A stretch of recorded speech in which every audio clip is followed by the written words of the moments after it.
They are going to Tenga, and they are going to all sorts of things. That's not true. Young people can sit down, use their minds, and in doing so, they can create applications that can help them.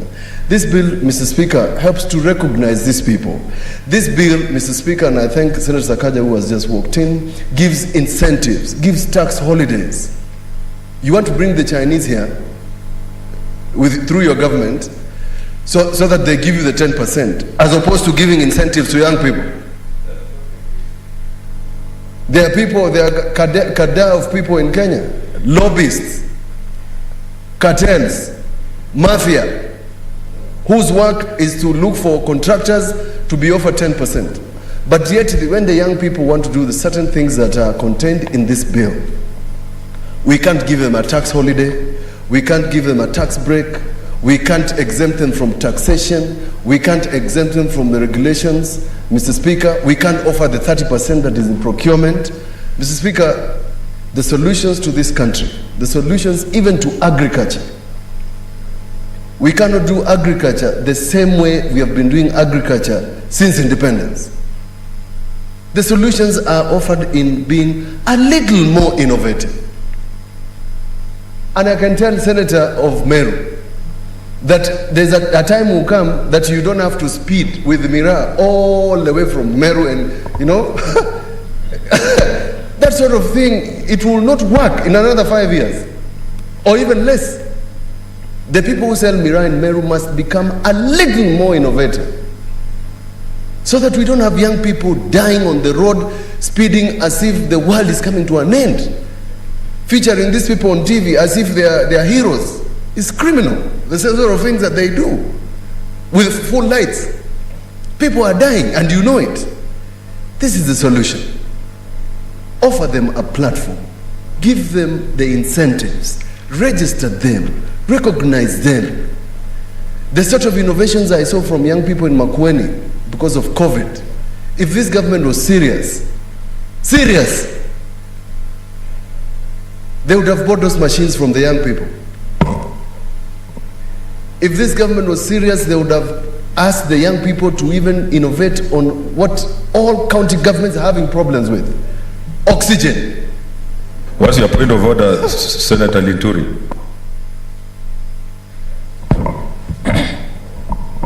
Mr. Speaker, I have a lot of respect for the distinguished senator from Makueni, and I've really tried to listen to him. But from his long speech, I have not been able to exactly get clearly the point he's trying to drive home.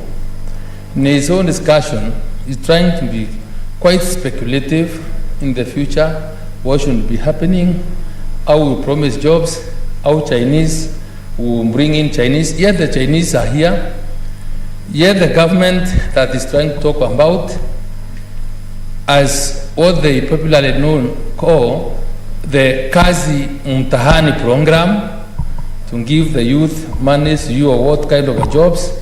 But now, Mr. Speaker, when he talks about government being serious and recognizing that is part of that government after the handshake, so what do you exactly mean? Because we must be able to tell the country where the problem lies, because when government is so big, so kindly please precisely let us know exactly who you mean, so that in our own small way we are able to address that particular person who is not serious. Because I think what we are planning to explain is something very important, and which I agree with. Yes, I'm talking about the government where you belong. You are a member of government. That's what I'm referring to. That's what I'm talking about, government. That's why I'm addressing you. If I was addressing somebody else, I would look this way. But I'm addressing you. As a person who is in government and as a person who intends and portends to form government. You are going around saying you're going to form government. This is what I'm telling you. That when I'm talking about government, I'm talking about both now and your intentions. They could be real or imagined, but they're intentions. What I'm simply saying, and I am trying to explain, that a government that loves its young people provides incentives, provides a platform. That's what is here. I've read for you companies cited by Senator Sakaja, and those are just but a few. There are many more, but there is no platform for them to be recognized. Nobody calls them. If they go to ministries, they are subjected to the normal bureaucracy of your government. I read recently, and you must criticize this government because you formed this government. Kazim Tani, they have not been paid. Recently, it was reported that the money for youth fund was diverted to pay recurrent expense. Who are we supposed to ask these questions? When it came to NYS, which you know, Senator Linturi, what did they do? You know what happened. I don't need to repeat that the solution to Kenyans and the young people, and you have young children, you have adults, some of them who are graduates, is not to give them menial jobs. Senator Halaki, you want to intervene? Oh.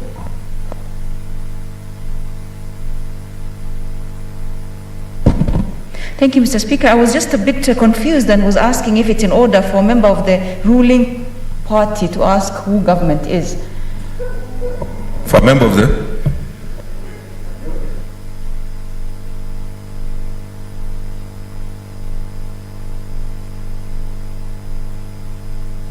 Yeah, you are off mic.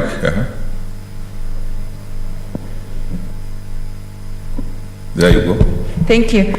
I was a bit confused because my good friend and my brother, Senator for Meru, was asking which government, and the last I remember, he's a very high-standing member of the ruling party. So how else is, we should be asking, he should be telling us who government is and not asking. So is it in order for him to then stand up and ask who government is? There's another point of order from Senator Nderitu. Thank you, Mr. Speaker. The truth is, Senator Fomeru was in order to ask that question because when he mentioned Mira, we were confused whether he was talking about the county government of Meru or he was talking about the national government. That was the confusion.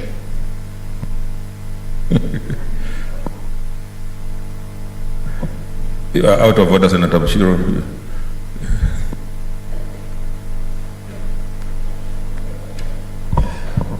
Mr. Speaker, thank you. I don't think I need to respond. For purposes of clarity, would it surprise you, senators, that there is an outfit in Kenya called the Kenya National Innovation Agency under Science and Technology Act of 2013? What has this agency done since 2013? Yes, that's why I'm saying political goodwill is government. A government that doesn't love its people. And that is the reason that instead of promoting innovation, which is part 2 of this bill, facilitating transfer of technology. Mr. Speaker, I argued this in 2015. And I remember when the president was opening the Mtito and Day section, that was part 5 of the contract. I said, Your Excellency, can you allow at least the young people in Makueni to be given the technology of even repair? Let them be taught something about this standard gauge railway. It never came to pass, Mr. Speaker. So if you travel in the standard gauge railway train, there's a boogie at the back with foreigners. The work is to fix the train, fix the AC, fix this, fix the other. And a lot of the contracts that are in the country, Mr. Speaker, you will not find any portion of innovation or technology transfer. So this bill is important. Part 4, certification of incubators. And I was telling Senator Sakaja before you came, I was talking about Sam Gishuru. I have. Because what Sam Gishuru was doing or is doing now on Long Gong Road is incubation. It should be certified so that people can go in there and use that platform as an opportunity to create things. The person who owns Instagram, the person who owns Facebook, is an innovator. The digital air taxi cab platforms we have, Mr. Speaker, and Senator Sakaja was trying in his committee to try and find a better method for them to earn. These people are running cabs, getting 25% of the earnings. The earnings are being made by somebody abroad. Yes, it's a technology app that ideally should be run by a young Kenyan who is out here. They have to raise capital, entrepreneurship. So, Mr. Speaker, yes, I would like to be informed. Senator Sakaja. Thank you, Mr. Speaker. Mr. Speaker, I'd just like to kindly inform, and I'm glad Senator Mutula has raised that issue, when he talked about digital hailing, taxis, Uber, Little Cab, all of those, Bolt, etc. There's a process we have started which came from a petition that he had brought, and I want to assure him that it's ongoing.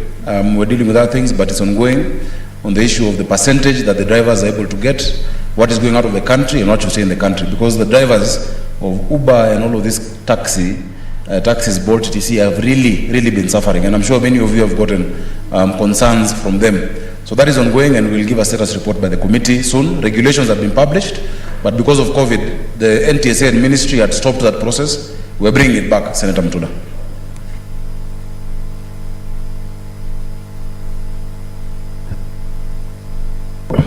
That information is very useful. And lastly, I want to, I hope, Mr. Speaker, that those of us who want to go out there into the counties, including Senator Sakaja, myself, can start this sort of incubations, a hub where young people can sit, Mr. Speaker, and do innovation. Otherwise, Mr. Speaker, the sort of thing that Senator Kipchumba Murkomen is promoting is not innovation, because somebody innovated it a long time ago. So that's not a new innovation. And I hope that we can change the What is your point of order, Senator Murkomen? Mr. Speaker, I don't know what exactly Senator Mutula is talking about, but can he become clear, Mr. Speaker? And if he's talking about the wheelbarrow, Mr. Speaker, is he trying to say that the startup bill excludes wheelbarrow owners and the people from? I thought this is a bottom-up approach. Startup bill is about bottom-up approach economics. That's exactly what I was saying. That you can't tell somebody that a wheelbarrow is an innovation. It can't be, because the person who innovated it at that time most likely didn't anticipate that somebody in the 21st century would use it for either bottoms up or bottom up, whatever that is. whatever it is, because you can't ride a wheelbarrow upside down or inside out or bottom or up, that sort of thing. But what I'm saying is, Mr. Speaker, that the incentives in this bill is going to help the young people. And our work, Mr. Speaker, is to create hope, create a platform for youth, create a platform for our young graduates so that they can look forward to a better life. Thank you, Mr. Speaker. I support. Okay, Senator. Honorable Senators, I propose the question, which is that the startup bill, Senate Bills number 1 of 2021, be read a second time. Senator Wetangula.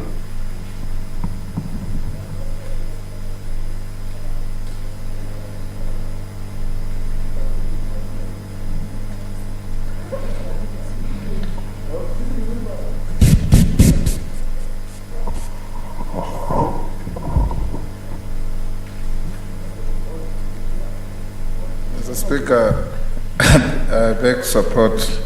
Mr. Speaker, once I said on this floor that the exuberance of Senator Murkomen sometimes reminds me of a child who is touching a toy for the first time in life.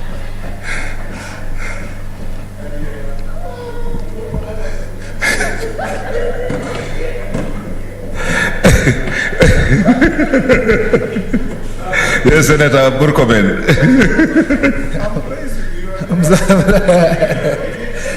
Mr. Speaker, I know why Senator Wetangula is getting at me. It's because of something elsewhere. It has nothing to do with, it's a discussion elsewhere. It has nothing to do with the discussion in this chamber. But, Mr. Speaker, be it as it may, is there anything wrong with a child who is touching a toy for the first time, Mr. Speaker? Are we, you know, Mr. Speaker, I saw in one of the debates for children's rights that, Mr. Speaker, when we adults have our own problems, why do we always have to use children as if it's a negative example? It's a very positive thing to be a child. Even Jesus himself said, if you want to go to heaven, just humble yourself like a child. Mr. Speaker, you can see that Senator Murkomen did not listen to what I said. I talked about your exuberance, but you have isolated the word child from the sentence. Mr. Speaker, this is a good bill, and it's a bill that can help this country. Mr. Speaker, from our independence, we always talk about the youth as the leaders of tomorrow. We need to make the youths the leaders of today, not just in politics, but in every aspect of life. The whole world over, Mr. Speaker, is now technologically driven. China was a very backward country in the 60s. Today, they are ruling the world. India, Mr. Speaker, was a very backward country in the 60s. Today, India, with over 1.3 billion people, is feeding the world after feeding themselves. Mr. Speaker, when in the early 60s up to 70s, in this country you are considered unfortunate if you are seen driving a Japanese car, because everybody was driving European cars. It had to be a Citroën, a Peugeot, a Mercedes, all those. Today, people pick European cars as a second choice because of technological innovations and advancement in Japan, Korea, and other Eastern countries. Mr. Speaker, countries that have embraced science and innovations have made major strides. 10 years ago, Mr. Speaker, Saudi Arabia, that is 100% desert, started exporting wheat to countries with better climate because of innovation. We can count on and on, Mr. Speaker, but back home here, we need to make a deliberate act and decisions that help our youth, Mr. Speaker, engage in innovation and develop technology that can change our society. Mr. Speaker, there's a friend of mine who told me his son finished engineering at the University of Nairobi, and when he tried to get him a job, he said no, he wants to go and bring change to farming. And the young man, as an engineer, is now a consummate farmer and has changed the fortunes of his father's farm. So when we talk about innovation, Mr. Speaker, first is not just limited to the youth, because you can be innovative even at the age of 60, 70, depending on your will and your determination and your drive. But the young people have better capacity, better ability, and more time to be more innovative. And if we invest in our youth, Mr. Speaker, and the investments are not even big, we have agencies in this country that ought to be helping young people. But when you look at even the number of people appointed to positions of responsibility, even in those agencies, you see that the youth are not thought about seriously.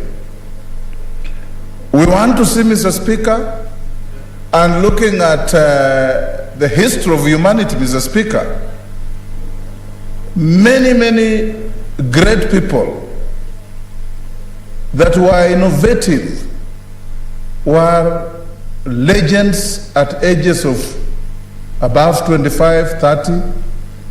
Martin Luther King, that we talk about all the time, Mr. Speaker, died before the age of 40. Our Lord and Savior Jesus Christ died on the cross at the age of 33. The legendary Bob Marley died at the age of 36, and when you listen to his music, you think he died at the age of 90. And many others. The founders of Apple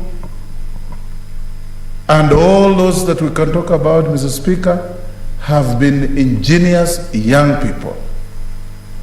Some have grown through environments that have made them exploit their talent.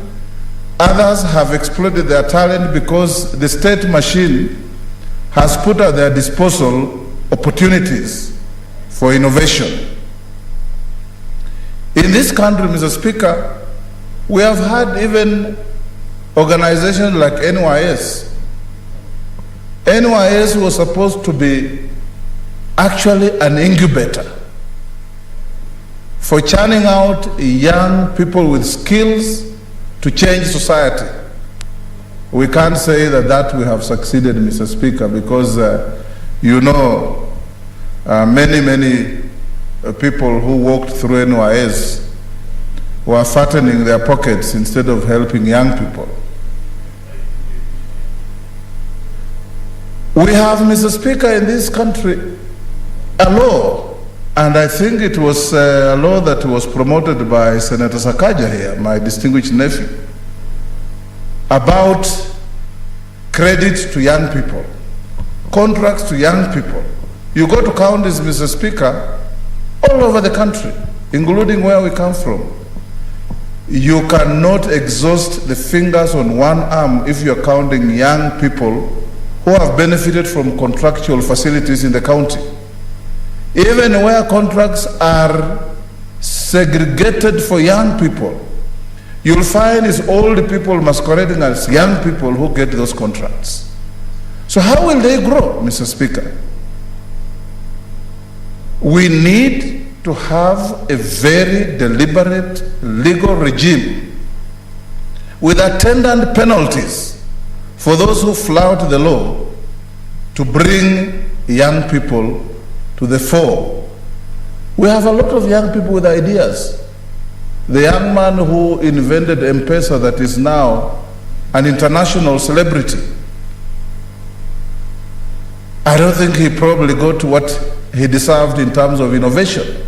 But look at what M-Pesa has done in revolutionizing online lending and transfer of money in this country, Mr. Speaker. Everybody is now hooked to M-Pesa. Everybody is transacting cashlessly in doing our business because of an innovation by a young Kenyan. I remember, Mr. Speaker, when we went with President Kibaki to the UN, and Michael Joseph, as then the MD of Safaricom, came to the UN to receive an international UN award for innovation on the basis of M-Pesa that has now been replicated all over the world, and many others. But, Mr. Speaker, because of poor legal regime, nobody will ever remember the young Kenyan who innovated M-Pesa. He probably got nothing out of it. Or if he got anything out of it, it can't be much. Yet, Mr. Speaker, an innovation of that nature, and there are many others. There are a lot of social network platforms for online use that have been invented and innovated by young Kenyans without any support. Now, Senator Sakaja is saying, let's not leave these young Kenyans to be thrown in the deep end, to struggle to swim. Let's help them to get into the pool and be able to help humanity. In doing so, Mr. Speaker, I want to encourage Senator Sakaja that when you want to create and support innovation, what we must emphasize is an enabling environment, attendant resources, Mr. Speaker. This agency that we are talking about, Senator Sakaja, I hope it's not going to strangulate innovation instead of assisting innovation. Because when we start talking about keeping registers and accounting whether you have received any support, for example, if a young person receives some money from a well-wisher in India or in America or whatever, let's not box them into a corner where they now have to go and fill forms in an agency and tell the state. You know, the state has a way of frustrating people, sometimes based on very parochial thinking. You put an agent somewhere and you put there some wicked character who thinks that innovation must only come from his community in this country. And we have had such fellows. So when somebody is sitting in an innovation agency and he comes from the Mlembe nation, for instance, he starts parochially thinking that anybody who comes from another part of the country cannot be innovative.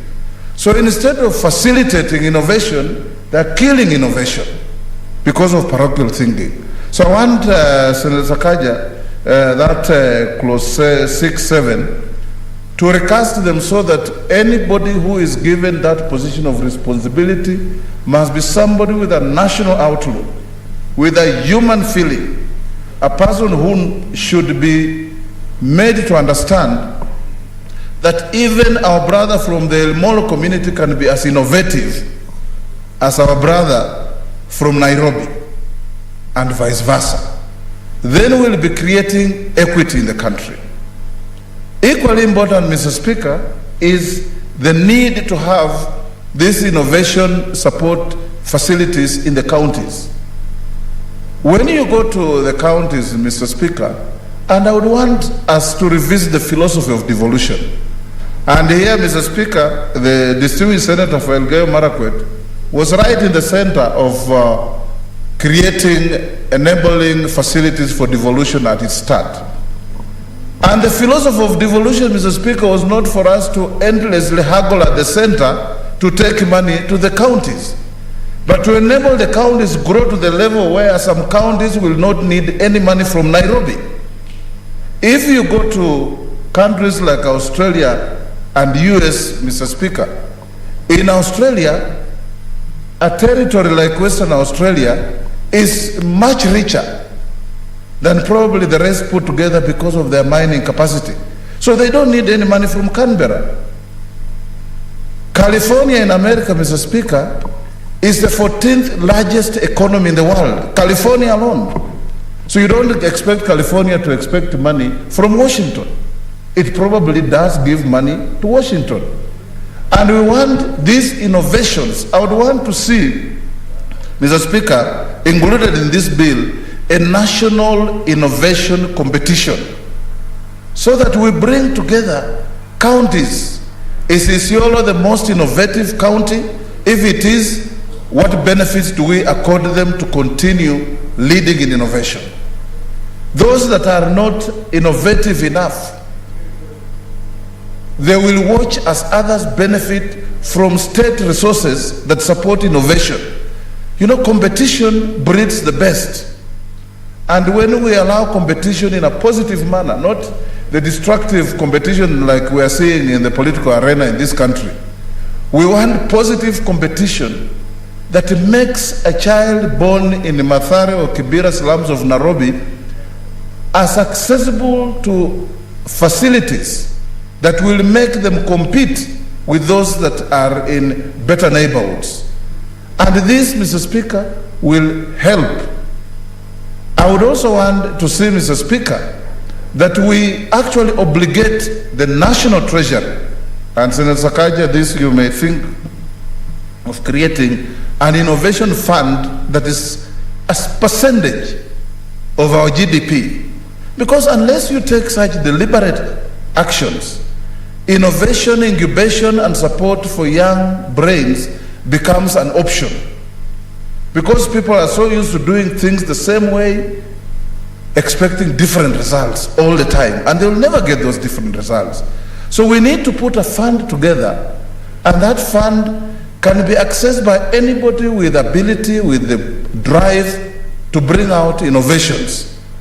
There is no reason, Mr. Speaker, for Kenya today importing tractors from countries that are at the same level or lesser than us, like Pakistan. We're bringing in tractors from Iran. We're bringing in tractors from India. Countries that we should be competing at the level of innovation. You remember, Mr. Speaker, there was a car that was started by our late President Moi. What was it called? The Nyayo car. And even when they were launching it, they made the pictures look so foggy that you couldn't tell what kind of car it was going to be, Mr. Speaker. And after pumping in so much money, the numerical machine, Mr. Speaker, is now dead. Nobody talks about it. Nobody even tells the country how much money was put in numerical machining based on the railways here that rolled out a car that never reached showrooms.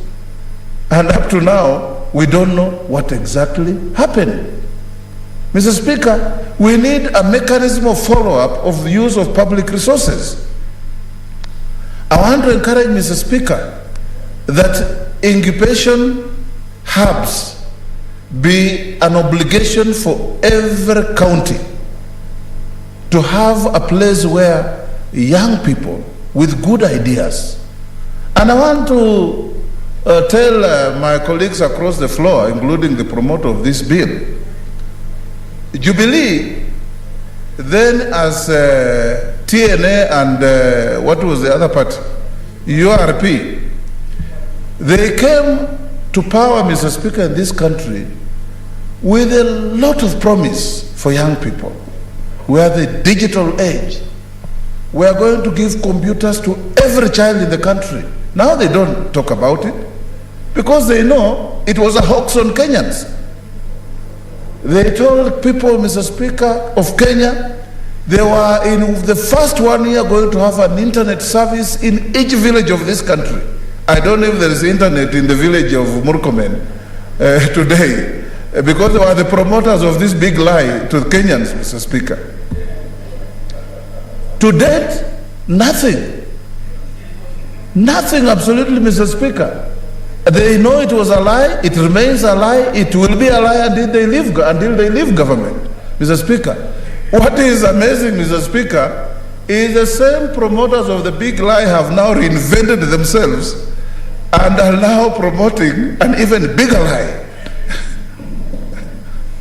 promising Kenyans heaven on earth, knowing very well that they can only deliver hell. Because, Mr. Speaker, problems can never be solved by the same level of thinking that created them. And it's the same level of thinking, Mr. Speaker, that we are just stamping all over, telling us about innovations that are now telling us totally different stories. And in fact, right now, the arguments is based on a fallacy. What's your point of order, Senator Murkomen? Mr. Speaker, is it in order, Mr. Speaker, for Senator Wetangula to keep using me as an example, Mr. Speaker, on failures of government, when, Mr. Speaker, Senator Wetangula has been in government over 30 years, to the highest level of being a minister in government, Mr. Speaker. As long as he sat somewhere in the cabinet where decisions are made, Mr. Speaker, is it in order for him to keep using me as an example instead of using himself as an example, Mr. Speaker, to give examples of the things he did when he was sitting there to ensure that young people of this country are facilitated matters, innovation and employment and all that, Mr. Speaker? Can he use himself as an example? Senator Wetangula. Absolutely, Mr. Speaker. Mr. Speaker, when we came in government in 2002, we promised free universal education and we delivered. these Jubilee characters, Mr. Speaker, came to government. What's your point of order, Senator Murkomen? Senator Wetangula must choose the side Mr. Speaker is going to promote. Time over and over again on the floor of this House, he has been lamenting about the high cost of education in this country. Yet, Mr. Speaker, at the same time, he wants to take credit that we have a free education in this country. Mr. Speaker, can he choose whether we have free education, and if we have free education, credit goes to Jubilee administration for implementing that for 10 years, free education. If we don't have free education, Mr. Speaker, he should not take credit of what is not there. Mr. Speaker, Senator Murkomen is very good at cherry picking. Mr. Speaker, when we came into office with President Kibaki, save my time, we promised and delivered universal primary education. And then Jubilee arrived with the promises of computers, laptops, and all manner of strange things that never happened, Mr. Speaker, and distorted the education policy that President Kibaki had put in place completely. And on this floor, Mr. Speaker, you don't have the benefit of having been in this Senate in the last term. Every time we talked about the unfulfilled promises of the government, you would think Senator Murkomen was being electrocuted. He will just be limping on his seat, Mr. Speaker.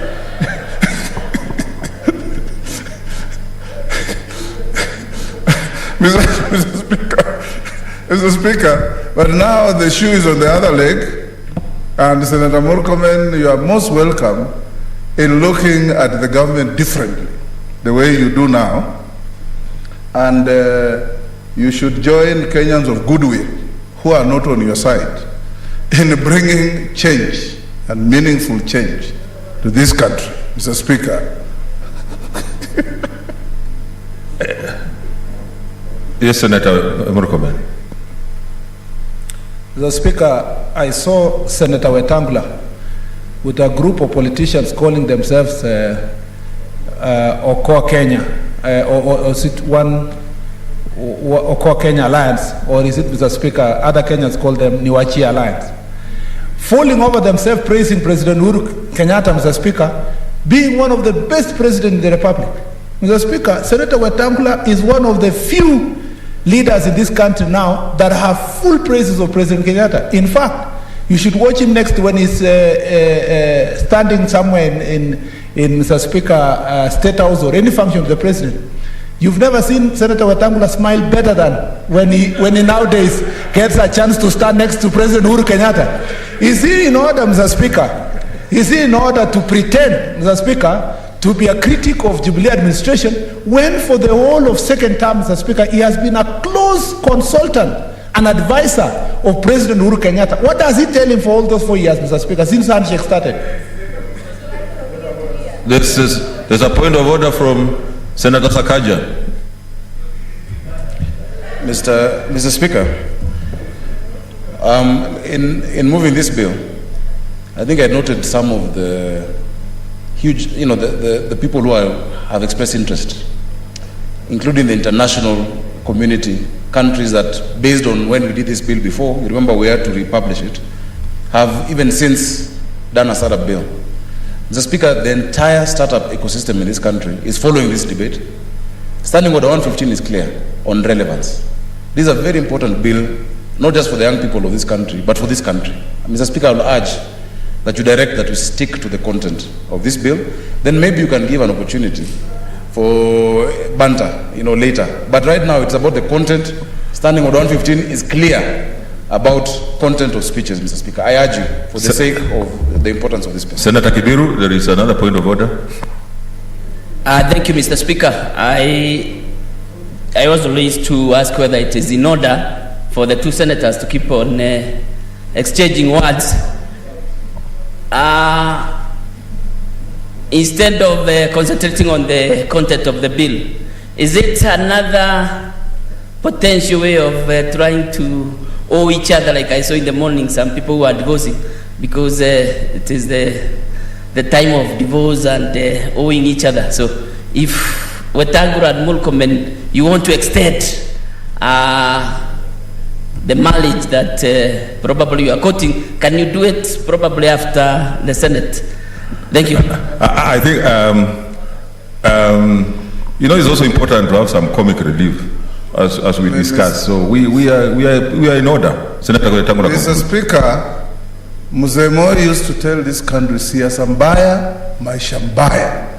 However good this bill may be, my distinguished nephew, if the politics of the day is not right, it will have no meaning. So we must talk about the political environment under which this bill is going to be administered. We can pass this bill and have a very negative government that will never put money on innovation, that will not even appreciate innovation, that will not even appreciate incubation, that will want to dispute wheelbarrows instead of disputing computers. You will never get anywhere.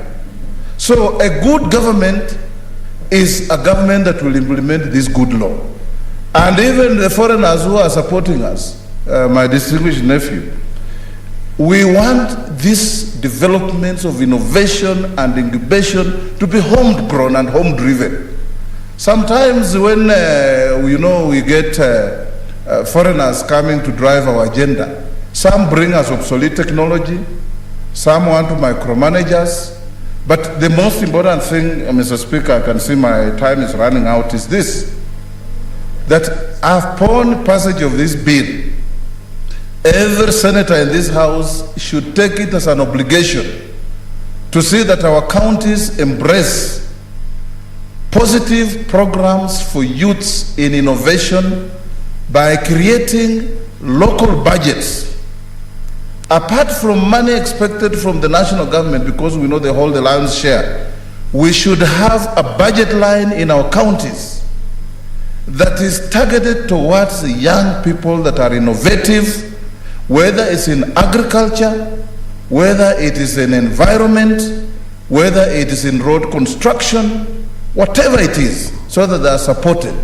More importantly, Mr. Speaker, I want a clause in this bill that the government shall help young entrepreneurs that bring innovative ideas to the fore in helping them register their patents.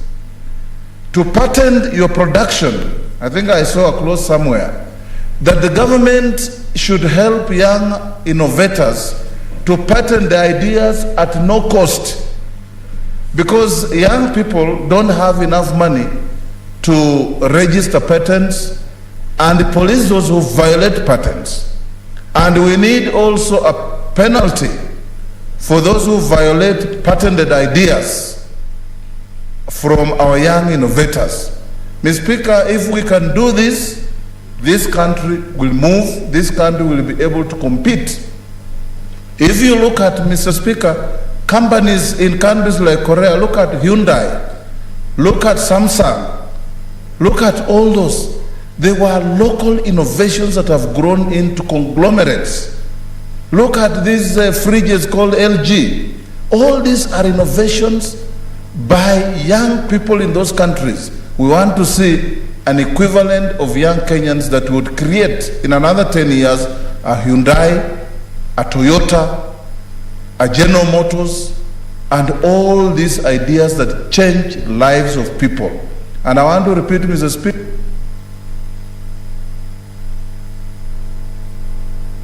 that created them. And we want new ideas to come from a new leadership in this country that will be able to change. Thank you, Mr. Speaker. Senator Cheriot. Senator Cheriot, yeah? Thank you, Mr. Speaker, for giving me this chance to also make my contribution on this very important bill. I've had opportunity to listen to a few of our colleagues who have had chance to go before me and share what they consider to be useful thoughts on this startup bill, Mr. Speaker. But from the very onset, Mr. Speaker, let it be distinguished and known to all and sundry, Madam Speaker. I know the change, though the chair is vacant temporarily, so I'll avoid making reference. until such a time that you are properly seated, Madam Speaker. But the point is, it is not for lack of sufficient laws that we do not have properly supported startups in the Republic, Madam Speaker. If it is about laws, we have done enough laws. If it is about policy, there is enough of paperwork that have filled various rooms in cabinet on what you need to do to encourage entrepreneurship and startups and ensure that they succeed. The goodwill to implement, Madam Speaker, unfortunately is not something that can be legislated. And I think it is on that point that I agree with partly with Senator Moses Wetangula, that unless there is a change of thinking with the leadership of this country, and when people get the opportunity to lead, that we shall continue as a legislator to generate one bill after the other. Start up this, AGPO the other, I don't know which one for youth empowerment, but at the end of the day, we shall always find ourselves in this situation where young people continue to look at us with serious despondency and continue to question our ability as leaders to rise to the challenge that we continue to face as a nation, Madam Speaker. Madam Speaker, this bill has fairly good proposals, things which I think are slightly different from what exists in various others youth intervention policy, either by acts of parliament or by, what is it called, by other policy measures that have been prepared, Madam Speaker, in this country before. But I will focus on, first of all, in my contributions, what I consider to be important highlights of the bill. Then later on, I'll share my thoughts also on what I think can be useful additions when we come to the committee of the whole stage. And then finally, as a way just of challenge to us, because we are in leadership, Madam Speaker, to find it within ourselves small ways through which we can encourage innovation amongst our young people without even necessarily having to wait for an act of parliament to be passed for us to do it, Madam Speaker. Madam Speaker, I note that the bill places obligation on our national and county governments to establish various incubation programs. Of course, ideally, as I have already noted, this is not something that any leader, because leadership is about rising up to the challenges of the day, and be it at national or county government levels, Madam Speaker, everybody knows that young people are grappling with unemployment, young people are bursting with ideas, but they have no platform or there is no enabling environment for them to bring out their potential. In fact, somebody cheekily observed, Madam Speaker, that the challenge with our country is that those with the ideas do not have the power, and those with the power do not have the ideas. And that is a mismatch of priority and mixture of talent that we have within the Republic, which we have got to find ways of addressing and ensuring that there is a nexus between those with the power and those with the ideas. I guess that is what Senator Sakaja tries to address with this legislation. And I hope once this bill has gone through the processes of parliament in both houses and it's signed into law, that many people will take it up to heart and provide the necessary support that is obligated both on government and also in the private sector, because the obligations that are being placed or the legal framework is being provided so that those that want to team up with, say, young people in their innovations can do it without having to run into the various difficulties, Madam Speaker. Madam Speaker, you know, I don't see nowadays a very popular program that we used to have in our primary and secondary schools known as the Science Congress, where students will compete on various innovations based on the practical lessons that they are learning in their either science or physics or any other subject for that particular matter, where people will compete and begin at the inter-school level and rise all the way to nationals. By the time you get to the nationals, the kind of innovations that people used to observe in those Science Congress forums, Madam Speaker, are world-changing. Perhaps the thing that lacked then and the thing that this particular bill is providing for is the legal framework for partnership between those young people that are generating those innovations and those with the money to fund those ideas. Because every brilliant idea, Madam Speaker, at some point struggles. Because on many occasions I sit in my office in this parliament and young people walk because they come to explain to you about an innovative idea, something that they've thought, ways that they can do better certain aspects, but they lack the financial capacity, somebody to back them, and the tools that are necessary, which includes the necessary legal framework for them to have signed on partnerships with people who can help this country meet some of their objectives at a cost that is extremely lower than what mainstream business providers of those services are charging. But as Speaker, I know, and we read about this on every other occasions. I read about the other day in the newspapers about young people who are trying to rival the main data service providers who are charging on average, say, 3,000 Kenya shillings for every 10 Mbps per month. And they said we can do it at 700 shillings. But of course, because of the bottlenecks that exist, including some very frivolous laws and regulations that we approve in this particular house on what is a minimum amount you can charge, say, as an internet service provider, such that they end up pricing out some of the owners of these innovations. Madam Speaker, because if you raise the bar or the amount which the minimum amount that they can charge, then it becomes difficult for them to compete with some of these mainstream people, because some of these big companies, they survive because of the economic muscle that they wield and the fact that they can influence policy.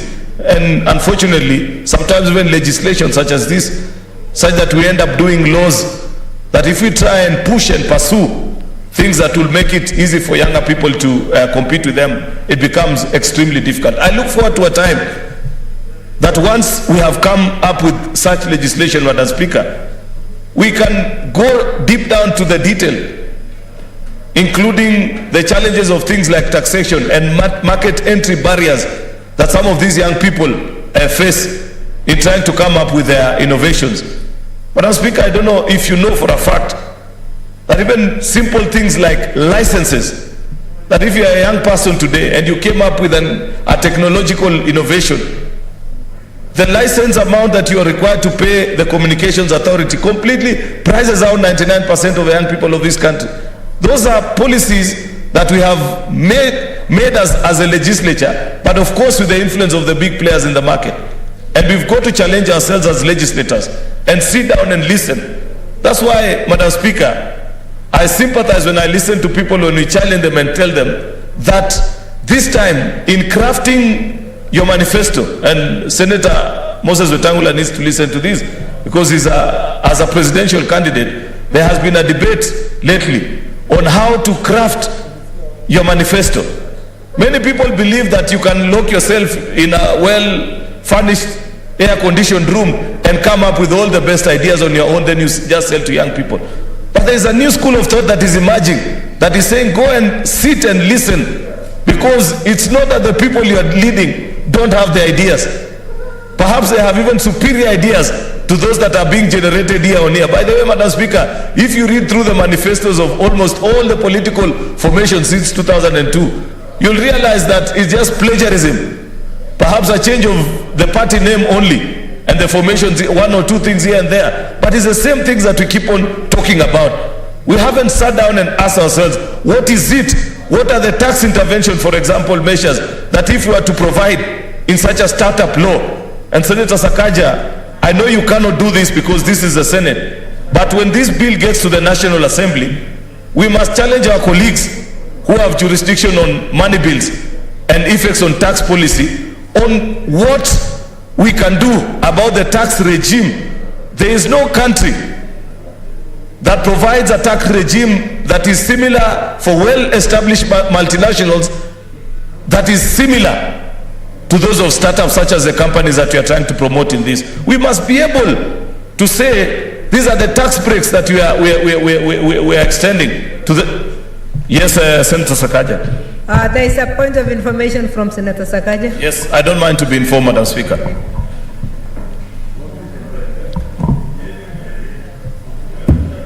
I want to inform. He has agreed. Thank you so much, Madam Speaker. What Senator Aaron Cherioti is saying is very true. And I just want to inform him that throughout the public participation we had conducted before, a lot of these interventions that have a money bill effect were proposed. And we've discussed with many members of National Assembly, Nixon, Korir, KJ, many of these brilliant young MPs from Nairobi, and they will be inputting the amendments at that stage. Okay. So it's a tag team effort with our members from the National Assembly. Yeah, thank you. Thank you, Senator Sakaja. That's the assurance that I wanted, because I know, and you know, I don't know what we will do. I hope one day we shall convince our colleagues in the National Assembly to stop this stock and barrel reading of Article 114 on what money bill is, so that we can input and, you know, share our entire thoughts. Because on many occasions, I've seen colleague senators struggle. Anytime you want to do a particular bill, you have to be so careful not to fall within the money bill aspect. And you know, there is that parliamentary budget office that is always waiting just for you to mention anything that touches on the taxes or money even to that extent, and your bill will be considered to have fallen afoul. Anyway, Madam Speaker, that is a welcome assurance from Senator Sakaja, because it is astounding that up to this particular point, Madam Speaker, we haven't had a robust conversation about, think about even SMEs. How many of them would wish to properly regularize their books with Kenya Revenue Authority?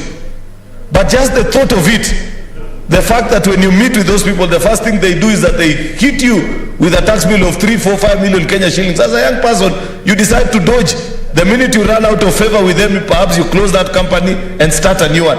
Yet, if in this innovation and incubation hubs that are being proposed here, they would have the tax table where we will link them up and say, these are the kind of laws that, first of all, you need to observe. Because on many occasions, it's not that these young people don't want to pay taxes, but some of them are not even properly known to them. These are not companies that can afford tax auditors to be able to point them in the right direction and say, as a company, you need to observe and pay the following or the other. So, Madam Speaker, that is something that we've got to seriously give proper consideration. I have seen the bill also, Madam Speaker, provide for the registration of startups and how to provide admission into the incubation program. I hope, as one of the senators who has spoken earlier than myself has said, I think it was Senator Moses Wetangula, this will not be just another government bottleneck where somebody will be walking around. You know, we have government technocrats in this country who think it is their duty to walk around with a big stick trying to find who is not following the dictates of the law. They do not have a facilitative approach to things, Madam Speaker, where if you are to run and find some people who've set up an incubation center, instead of being taken through and told that the law has now changed, these are the things that you need to observe, you'll perhaps find them. First of all, the first point of call is to arrest them and try and charge them in court. That is not the kind of expectation that you expect for this entity, that is this agency, Madam Speaker. I hope it will be more about promoting these incubation centers and ensuring that they register the various startups that are in various counties, the various incubation hubs, and we ensure that they provide the services for which they say they intend to give to people.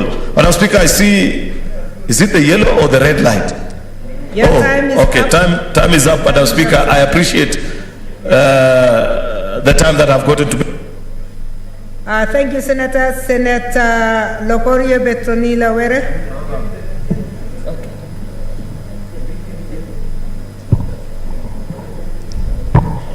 Thank you, Madam Speaker. I also rise to support the startup bill by Senator Sakaja, and Madam Speaker emphasized that this bill is very, very important and timely. It had suffered the sibling rivalry between Senate and National Assembly, but now it's back and we need to hurry it up so that it can be useful. Madam Speaker, last week we visited Konza Technopolis by with the Senate Committee on ICT, and the people of the Konza Technopolis, the people running Konza Technopolis, know about this bill and they are eager for it to come out because it's going to help them in their programs and in their plans. They have already set up a data center that is already operational and earning them money.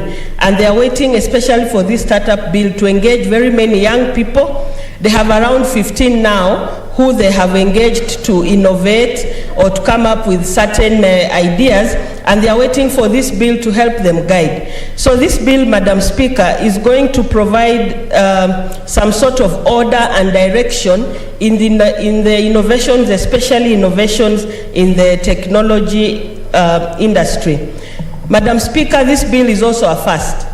Initially, when it came here, it impressed very many countries in Africa. It's actually the first bill in Africa. And Nigeria came and asked for it the first time when it came to this house. And they went ahead and started the bill based on the earlier bill that Sakaja had brought. And now their bill is in operation, copied from what Kenya had already done. So that is the importance of this bill, that we are moving in the fourth revolution, which is basically ICT. And with that revolution, we require a law that will help guide that revolution or industrial revolution. Madam Speaker, this bill provides a framework that will encourage more growth and sustainable technological development, and will also provide protection for the many innovators through the certification that is suggested in this bill. Madam Speaker, as you have already heard, we have had a lot of abuse against innovators, young innovators who are misused, who are exploited, who are not paid properly. We know very well, for example, that the person who innovated the M-Pesa app was a young Kenyan boy, but we don't hear anything about him. But if this bill had been put in place, we have a registrar of startups who admits these startups into an incubation program. If we had had a registrar who provides certification and who provides incentives, this young person would be the one we are celebrating today, and not some other person who took on the honors and is the one celebrated for the M-Pesa innovation. Madam Speaker, this bill will also provide an environment to have more opportunities for employment. Unemployment or underemployment is now one of the biggest threats to our economic development. We have so many young people who are hanging around, who have ideas, but they don't have a place where they can express those ideas and come up with some innovation through which they can employ themselves and employ others. So we'll be solving the unemployment problem and also deal with other issues of underemployment, especially among our young people. Madam Speaker, with those few remarks, I support this bill and look forward to the completion of it. Thank you. Thank you, Senator. Senator Murkomen, Onesmus Kipchumba. Thank you, Madam Speaker. Madam Speaker, this is, first of all, I want to thank Senator Sakaja because he has been consistent in pursuing bills that are useful to young people and particularly matters related to innovation. And Mr. Speaker, Madam Speaker, this is very good. This is a very, very good bill. The reason why I'm saying this is a very good bill is because there are things we take for granted in this country. And a lot of them, I know most of the submissions that have been made on the floor of this House by those who spoke before me gave a lot of consideration on the area of innovation. But this bill is not just about innovation. This bill is just about, even if you are starting a simple business, say you want to supply goods to a government facility or non-governmental facility, or you want to just start up a simple shop, Madam Speaker, to sell spare parts. This is about beginning. It's about starting a business, starting an innovation, investing in a technology. So we shouldn't make it so complex that those people who are watching us will think there is some complex bill that is being passed in the Senate called startup. Startup is just businesses that are beginning, technologies that are beginning, to inventions that are at the beginning stage. And the question every inventor or a business person who is starting business all the time is that, where do I start from? Sometimes, Madam Speaker, people have ideas. They have the real ideas that they want to do agro-business. But the question they ask themselves is that, where do I get the capital to engage in agro-business? Where do I get the capital to start a shop? So the answer that is in this bill, the most important part of this bill, is first of all to say, where do you start from? Which office do you go? Where do you get information? And that's why I really appreciate the fact that the bill recognizes that the agency established thereunder, inside this bill, is, Madam Speaker, going to become a one-stop shop where information on startups is going to be located. Number two, the next question people ask themselves is that, where do I get the knowledge to improve on what already I have? I am thinking of starting a livestock business, but where do I get the knowledge to improve on the breeds of the livestock? Where do I get the knowledge as to, if I start today goat rearing business, where is the market? Where am I going to sell these goats? It shouldn't be so complex, so that a pastoralist who is sitting somewhere in northeastern or in Rift Valley or in the coastal areas must not feel like this is going to be just for elites in urban areas. It must also be an institution that is accessible to every business person who wants to start business, and doesn't have to be the complex business of starting a new IT business. It should also include that livestock farmer in Wajir or in Mandera or in Narok or Kajiado or any part of this country that practice pastoralism, including in Turkana and West Pokot.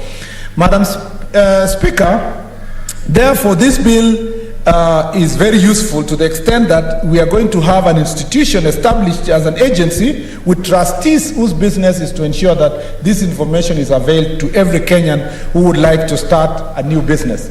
The third question is, people will ask, then where is the money? How am I going to start this money? Where is the capital? Again, this bill answers this question by establishing incubators, people who are willing to put their money in assisting upcoming businesses. And Madam Speaker, even though we haven't used so much examples from other parts of the world, you know that many businesses in other parts of the world work so closely with research and technology departments in the university. And most of these institutions look out for students who have the best innovations, those students who have the potential to establish good business, and they provide for them capital, or are ready to absorb them or buy their ideas and absorb them to their companies, or assist them to build those ideas to grow to bigger companies. We know that many technology owners in the United States who are based in California, Madam Speaker, most of them even were university dropouts, including the owners of Google, Facebook. Some left university, some studied throughout their university time, but started their business first year, second year. But because they have an enabling environment, a government and private sector that recognize the importance of startups, their businesses were able to grow to become multinational companies and in investments that are beneficial to many of us, including in this great republic. Madam Speaker, I think borrowing from or picking from where Senator Cheriot left, the problem is not the law. And I want Senator Sakaja to now listen to me at this stage. Number one, Senator Sakaja, for purpose of improvement of this bill, there must be an interlink between this bill and many other bills that are already existing dealing with similar issues that we are raising. For example, what is the relationship with this bill and the provisions of the science and technology law and institutions that are already established in the bill? This bill proposes that research and development shall be the focus of the agency that is being established here. But what happens to the science and technology institutions that has been established under the Science and Technology Act, which is actually the National Council for Science and Technology, whose responsibilities are to assist researchers translate their research into innovations that are consumed in the marketplace. Madam Chair, that interlink is very important between this bill and the Science and Technology Act. The other issue that must be looked at is the link between this bill and the intellectual property laws institutions, including KIPI, including Copyright Board, and all those institutions who have responsibility to help and assist Kenyans to use their technology in the marketplace. Again, what is their link? Because if we don't do this, Senator Sakaja, my fear is that we will create another parastatal, another agency, and then create another bureaucracy, which takes a lot of administrative overheads with an MD, with many vehicles, with agents, and these people are creating and opening offices all over the country. You will find out that every year we will be giving such institution 300 million or thereabout, because I've worked in a parastatal before as a director. And you will realize that the overheads are about 200 to 300 million. This money can be saved if we can put together all the agencies that are performing similar responsibilities to create one entity that is going to be the place of running all these businesses. For example, then if we are done with this, what will happen to the youth fund, for example? What will happen to these other agencies that are dealing with youth, women, innovation, related issues? Again, I am not saying I have an answer now, and I'm not saying also I have an exhaustive list of the institutions that we're dealing with. But the challenge we have in the country, and even that challenge was plucked out by the, was it a task force that the president put together to look at all the parastatals in the country, so that we do not have too many institutions that have a lot of duplication. Number three is the question of registration of and punishment for institutions that do not have registers and so forth. Many businesses, Senator Sakaja, will find in future that this registration fee here, you've gone through the Companies Act, you've gone through the registering the company in the first place, you go and register KRA certificate, you come back here, you are now having a startup registration certificate, and all these other things.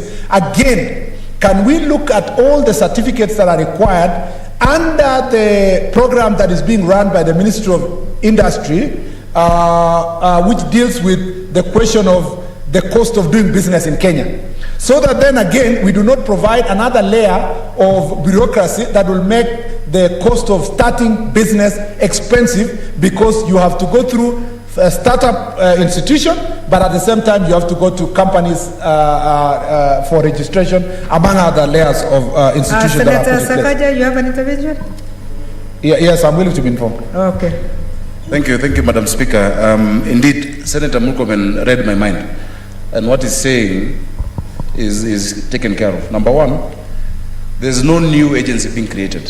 We're actually focusing on the already existing Kenya National Innovation Agency, Kenya. So that is where the focus is. Then number two, it has linked up with the Science and Technology Bill, including some subsequent amendments that are being made to that bill. So there's that linkage, because I agree, our solutions are not in creating too many organizations which use much of the administration cost instead of focusing on the intended recipients. So on that one, I agree with him, and it's already taken care of in this legislation. Thank you. Good information. Thank you, Madam Speaker. Again, I thank Senator Sakaja for acknowledging that these suggestions are not without merit, and that they are taken care of, and they will be taken care of at the committee stage. Finally, Madam Chair, we must make it clear also that although we have a startups bill and an agency dedicated to startups, it is a startup does not become a startup because it's been registered under this act. I don't know if Senator Sakaja understands me here. So that People can still operate with their startups beyond this. They can still have incubators in the private sector without necessarily coming through this bill. That those people who are going to promote other businesses, whether it's non-governmental, whether it is government, whether it is partnerships, whether it's private businesses, whether it's international business companies that want to assist certain businesses grow in other parts of the country. We do not want to create, Senator Sakaja, a situation where if an international investor or a non-governmental institution or intergovernmental institution would like to assist startups in this country, businesses that want to come up, innovations and technologies that want to come up, that someone will tell them, you cannot finance this institution unless you are registered under this act or unless you go through this agency, because again, it will create the unnecessary bureaucracies that will be put in place. The last thing is to say that, and to agree with Senator Wetangula and Senator Cheriot on the question of government and the duty of government in ensuring that this succeeds. Madam Speaker, if you've had, I know Senator Wetangula used to tell me here that towards the beginning of this term of Jubilee administration, I continued going further and further, Mr. Speaker, Madam Speaker, from the center. And I like using the example that I'm the outer ring of the onion, outer layer of the onion ring. And Madam Speaker, since Senator Wetangula now is in the inner layer of the onion ring, Madam Speaker, I'd like to suggest to him that they should take advantage of this 1 year that they have been in this general partnership with the administration of Jubilee to ensure that startup businesses are also assisted as even they wait this bill. But as soon as we finish the elections of 9th August 2022, those of us who are selling the manifesto of the Hustler Nation, Madam Speaker promised the people of Kenya that we will move away from the economic theories of trickle-down economics, Madam Speaker, to a bottom-up approach, a new way of thinking, where the government will put more focus, Madam Chair, on assisting startups, assisting small businesses, assisting Mama Bogas. I was being given a good story by the Deputy President yesterday, Madam Speaker, about a lady who visited him after they met with the lady in Machakos. That lady left only, the Deputy President confessed that he gave that lady 10,000 shillings. They met at the marketplace. And the lady who sells Boga, Madam Speaker, said her capital, her stock was only about 2,000 shillings. And for the stock of 2,000 shillings, she's able to make sales of between 300 and 500 shillings every day. And that because she was given another 10,000 shillings by the Deputy President, she was able to multiply her stock. Now she's able to sell up to about 700 and 1,000 per day. I didn't have a greater discussion to know what's the profit from what she's selling every day. You can see what 10,000 shillings was able to do to that lady. And you can see what 2,000 would do to her in her business. And that's a startup. What we are talking about in the bottom-up approach of economics is to identify and assist Mama Bogas. Those people are selling car parts in Grogon, those who are selling border or motorbike parts across this country, those people who are trading in livestock, we want to assist them to ensure that they add greater value to their business so that we incubate our businesses across the country from bottom to go up. And I'm saying this and emphasizing because Senator Sakaja over the weekend was in the company of a person who was confusing bottom-up approach economics, Madam Speaker, with bottoms up, which is usually in China, it's usually called campaign. When people are having a drink on the table and enjoying themselves, they will say bottoms up, which means you empty all the bottle of the wine glass. That is different, Madam Speaker, from the bottom-up economics, which is an antithesis of the trickle-down economics of Senator Wetangula and others who have been in government since 1990s. We are saying it is time. We cannot do things the same way and expect different results. We are not saying that, Madam Chair, that if today I was participating and working in certain government as a supporting caste, that tomorrow I can't have my own ideas. President Mwai Kibaki worked with President Moi as a vice president for 10 years, and thereafter as a minister of health before he resigned in 1992 to run for president. For those from 1992 to 2002, when he became president of the Republic of Kenya, nobody asked President Mwai Kibaki, why didn't you implement those policies that you have when you are vice president of Daniel Toroitich arap Moi? But when he came to office in 2002, he was able to transform this country because he was now the driver at the seat. We are telling the Kenyans that the opportunity next year will come for you to choose now the hustler and the hustler captain as him being the driver, and we are going to change. And this change is coming from the experience and the understanding we've had for the last 10 years in the Jubilee administration, and we believe that trickle-down economics that is being sold by our competitors, Madam Speaker, will not change this nation. This nation will not be changed if we can invest in startups, if we can spend from down up to ensure that this country is Senator Pareno. Okay, sorry. Madam Speaker, when I heard Senator Cherargei, Senator Murkomen talking about the hustler nation and asking that we have a choice to make a choice and while voting next year, I was wondering whether it is in order for him to be campaigning for the hustler nation in this floor and at this time. Madam Chair. Senator Murkomen. Madam Chair, I understand the struggle of Senator Pareno. Her political party got lost, Madam I said, Chair. Senator Murkomen, I wanted you to respond to whether you That's are what I'm responding. whether you are campaigning or you are making reference. That is exactly my response. That's exactly my response. Madam Chair, I'm saying Senator Pareno was running a very, very huge political party, and actually as a director of elections.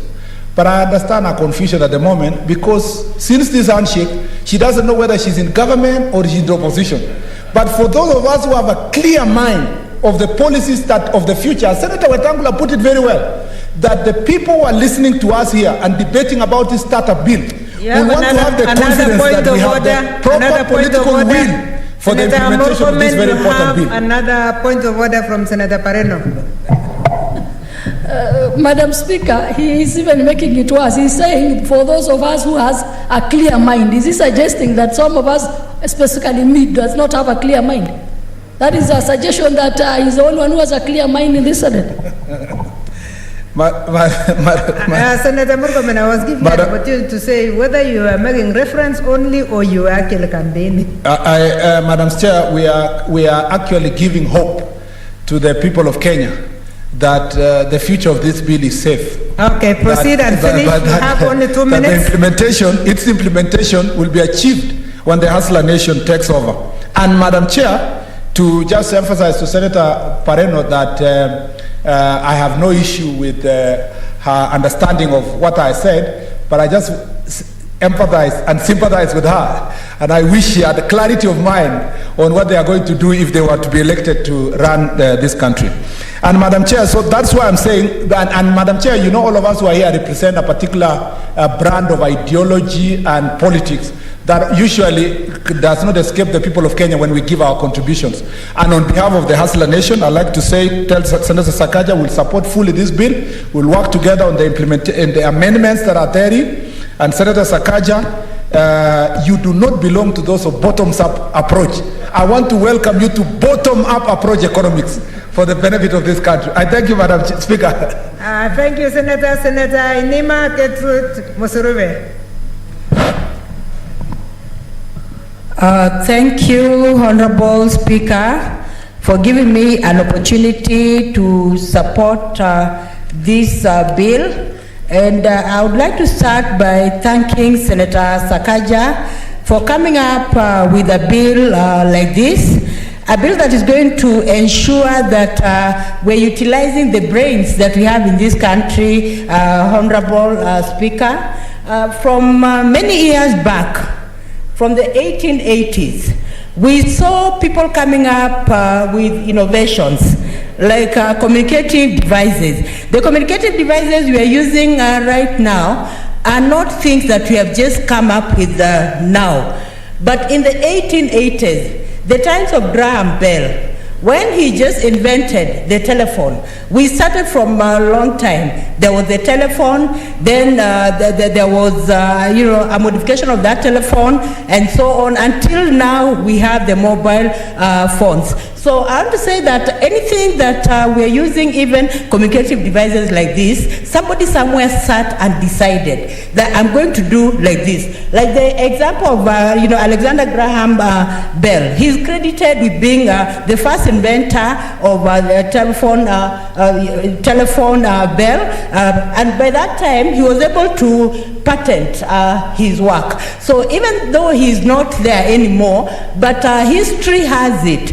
We can read him in history of the many things he has done, of the invention that he did, up to where we now have the mobile phone. So we have a chronology of the upgrading of the communication systems and all that. When you look at also other devices like the radio, we did not just come up with the radio like this. Somebody somewhere sat and decided that he's going to come up with a communication device. And we saw somebody like the German physicist, that is Heinrich, has in 1886, coming up with the first device that was radio. First of all, he was able to study this. And then an Italian decided, Marconi, in 1895, to invent the radio that was eventually commercialized in the 1900s. So I have to say that it all starts with innovation.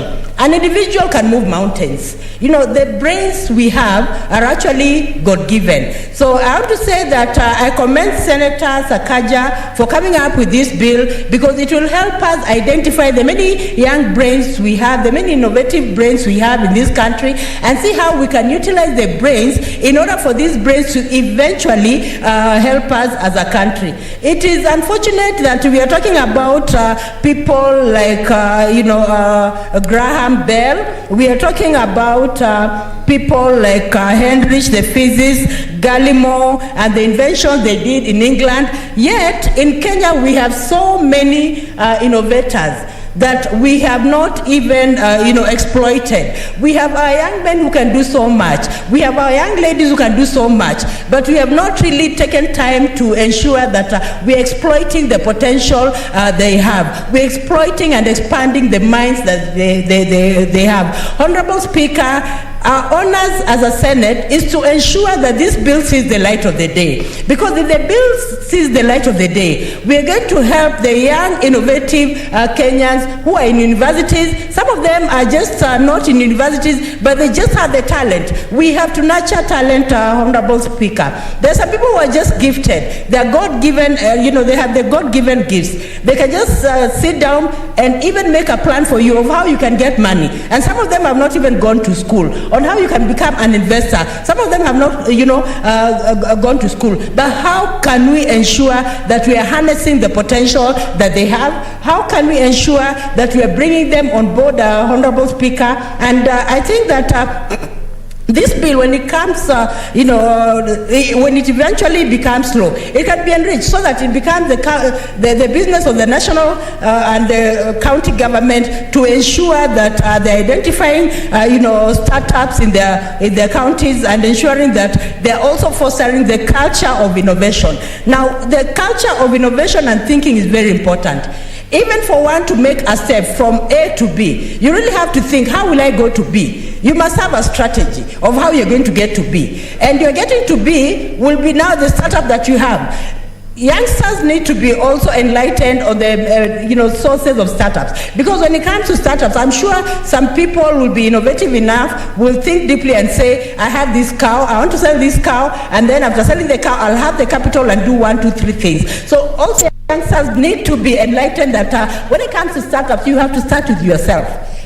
The monies you have, the collateral you have to really think think through and look at how the collateral you have will be sustainable in order for you to have an impact. Honorable Speaker, when we actually foster the culture of thinking deeply, we can have also people coming up with their own projects and startups thinking through and then coming up with their own projects and eventually having big companies and even hiring people. So startups can be a way of also generating income and also generating wealth, Honorable Speaker. I want to say, Honorable Speaker, on the floor of this House, when it comes to creation of wealth, when it comes to employment, it doesn't have to be that you must be in a white-collar job, Honorable Speaker. Even Juakali people, they come up with innovations which can actually really trigger employment, which can actually, sour the economy of this country. So, Honorable Speaker, I'm happy that the bill also speaks on the county governments to ensure that it is registering the startups in their counties, and not only registering the startups in their counties, they need to facilitate investment of startups in their countries, Honorable Speaker.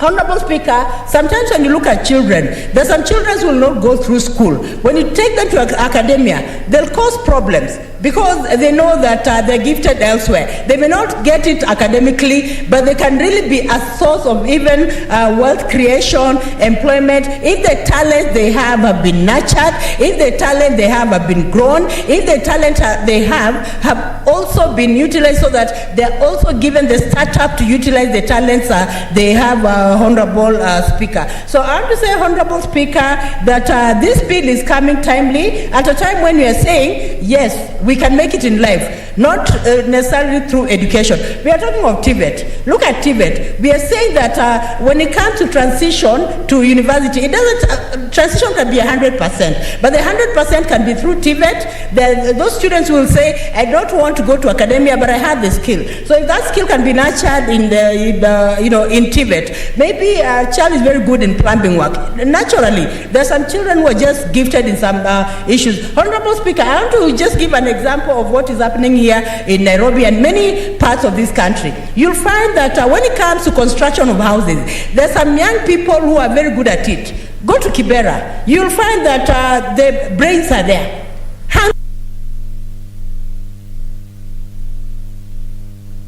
University, Honorable Speaker. But what they lack is just the startup. They have the knowledge, they have the hands-on, and even these engineers, some of them from universities and renowned universities, when they take a contract, they will not even be able to touch that cement, but they'll order someone, they'll employ people.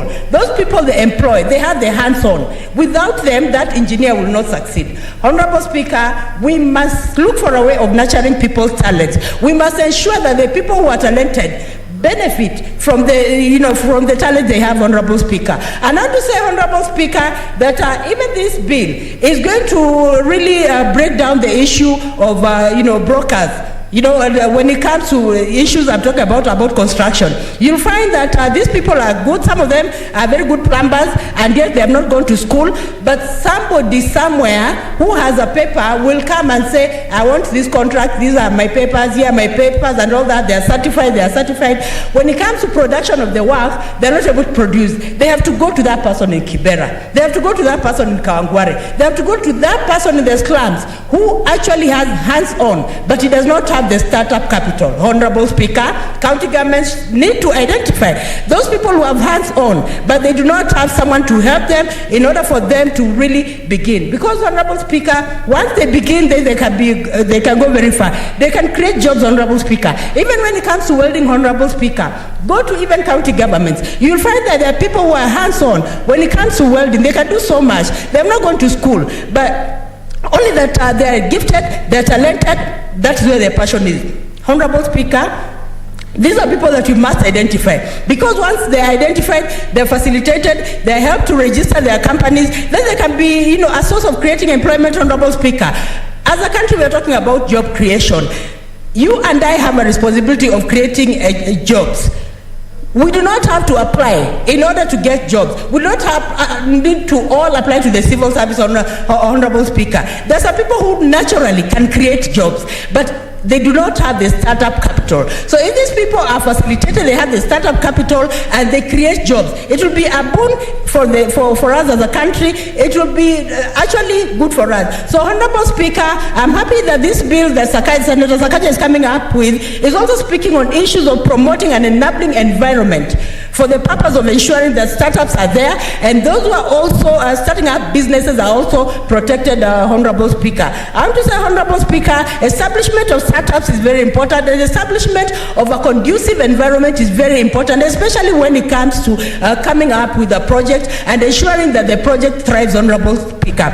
The goodwill of those in the environment is very important, Honorable Speaker. When it comes to registration, people who want to come up with businesses and they're doing it for the first time, then they should not have a difficult time when it comes to registration. Sometimes you find that the monies may be involved when it comes to registration. But sometimes even the county governments can just look at people, the talent they have, once they've identified them, and decide to waive some of these, because it doesn't cost much, just waiving the registration licenses. Because this person, when he does well, then he's going to also create employment. Honorable Speaker, I want to also talk about a grace period that the people who have started up their businesses should be given. When it comes to issues of tax, KRA should not be fast in taxing people who have just started up and growing. There should be a limit so that there's a grace period of about maybe 7 years to allow this person to thrive, Honorable Speaker. Because if the person thrives in his business, he will be a plus to this country. He will employ others and will start also other businesses in other counties, and that will also create employment, Honorable Speaker. Honorable Speaker, there are millions of Kenyans naturally who are just talented, even without a force at all.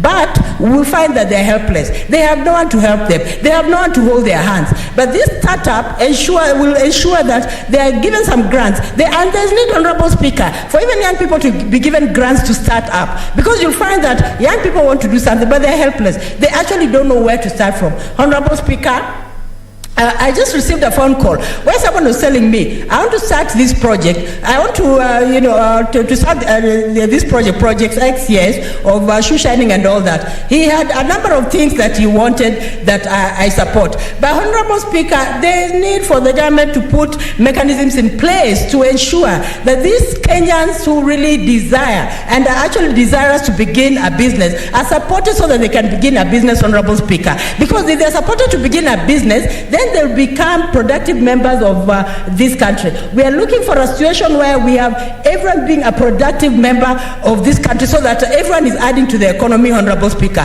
And even as I talk about issues of startup, I will not forget persons with disabilities, Honorable Speaker. Persons with disabilities, and most of them have no way of beginning a business, Honorable Speaker.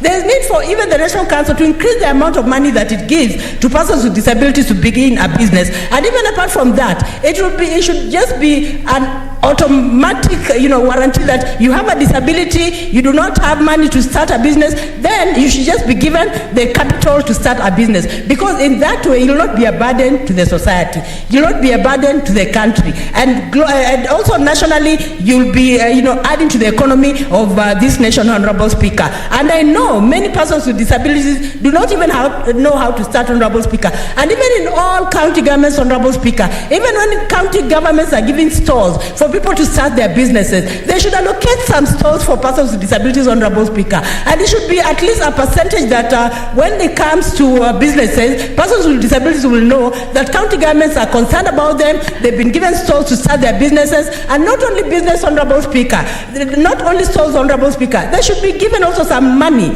to begin. And county governments should put money aside, some money aside to ensure that they're developing persons with disabilities. And especially in this startup bill, county governments need to be mandated so that they know, they identify persons with disabilities, they identify their talents. Once they identify their talents, they ensure that they're giving them a premise where they can do their business, Honorable Speaker. And I've seen, Honorable Speaker, and it is painful to say on the floor of this House, I have seen even persons with disabilities in this Nairobi, Honorable Speaker, being bundled in a lorry, being told that they do not have the money required to do the hawking and all that, to do the business they are doing. With their wheelchairs, they're just bundled in a lorry by city council,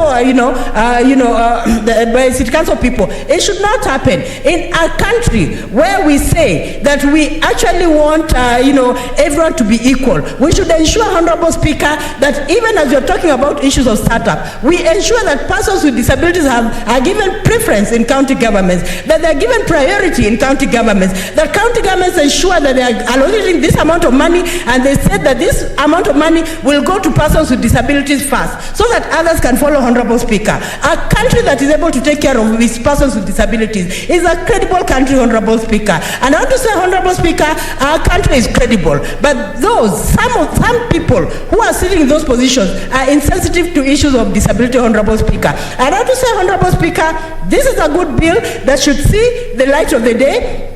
And I want to say, Honorable Speaker, it is a bill that will ensure that no person who leaves university is unemployed, Honorable Speaker. Because when you're talking of the startup bill, Honorable Speaker, someone can start from humble, someone can start with selling eggs. And Honorable Speaker, I saw a graduate of Jomo Kenyatta University in the newspaper at one point. He had started a poultry project, Honorable Speaker, and it was doing very well, Honorable Speaker. So even the theory that he learned in the university, he was able to use the theory, Honorable Speaker. And I'm happy that Senator Sakaja has brought out very clearly that county governments, national governments should work with universities for the purpose of research, Honorable Speaker. And why am I saying I'm happy? I'm saying I'm happy because research is very important, Honorable Speaker. It is at the research stage, Honorable Speaker, that the lacuna will be seen. That the lacuna will be seen and the lacuna will be addressed, so that this startup bill is sustainable, Honorable Speaker. We are looking at sustainable development goals. There are 17 of them. They cannot be sustainable if they are actually not propelled to be sustainable. So research is very important to ensure that we have the sustainable goals, even when it comes to the startup capital. If someone begins the project, Honorable Speaker, like even the mushroom business, I have seen Jomo Kenyatta University has a way of ensuring that there's growth of mushroom.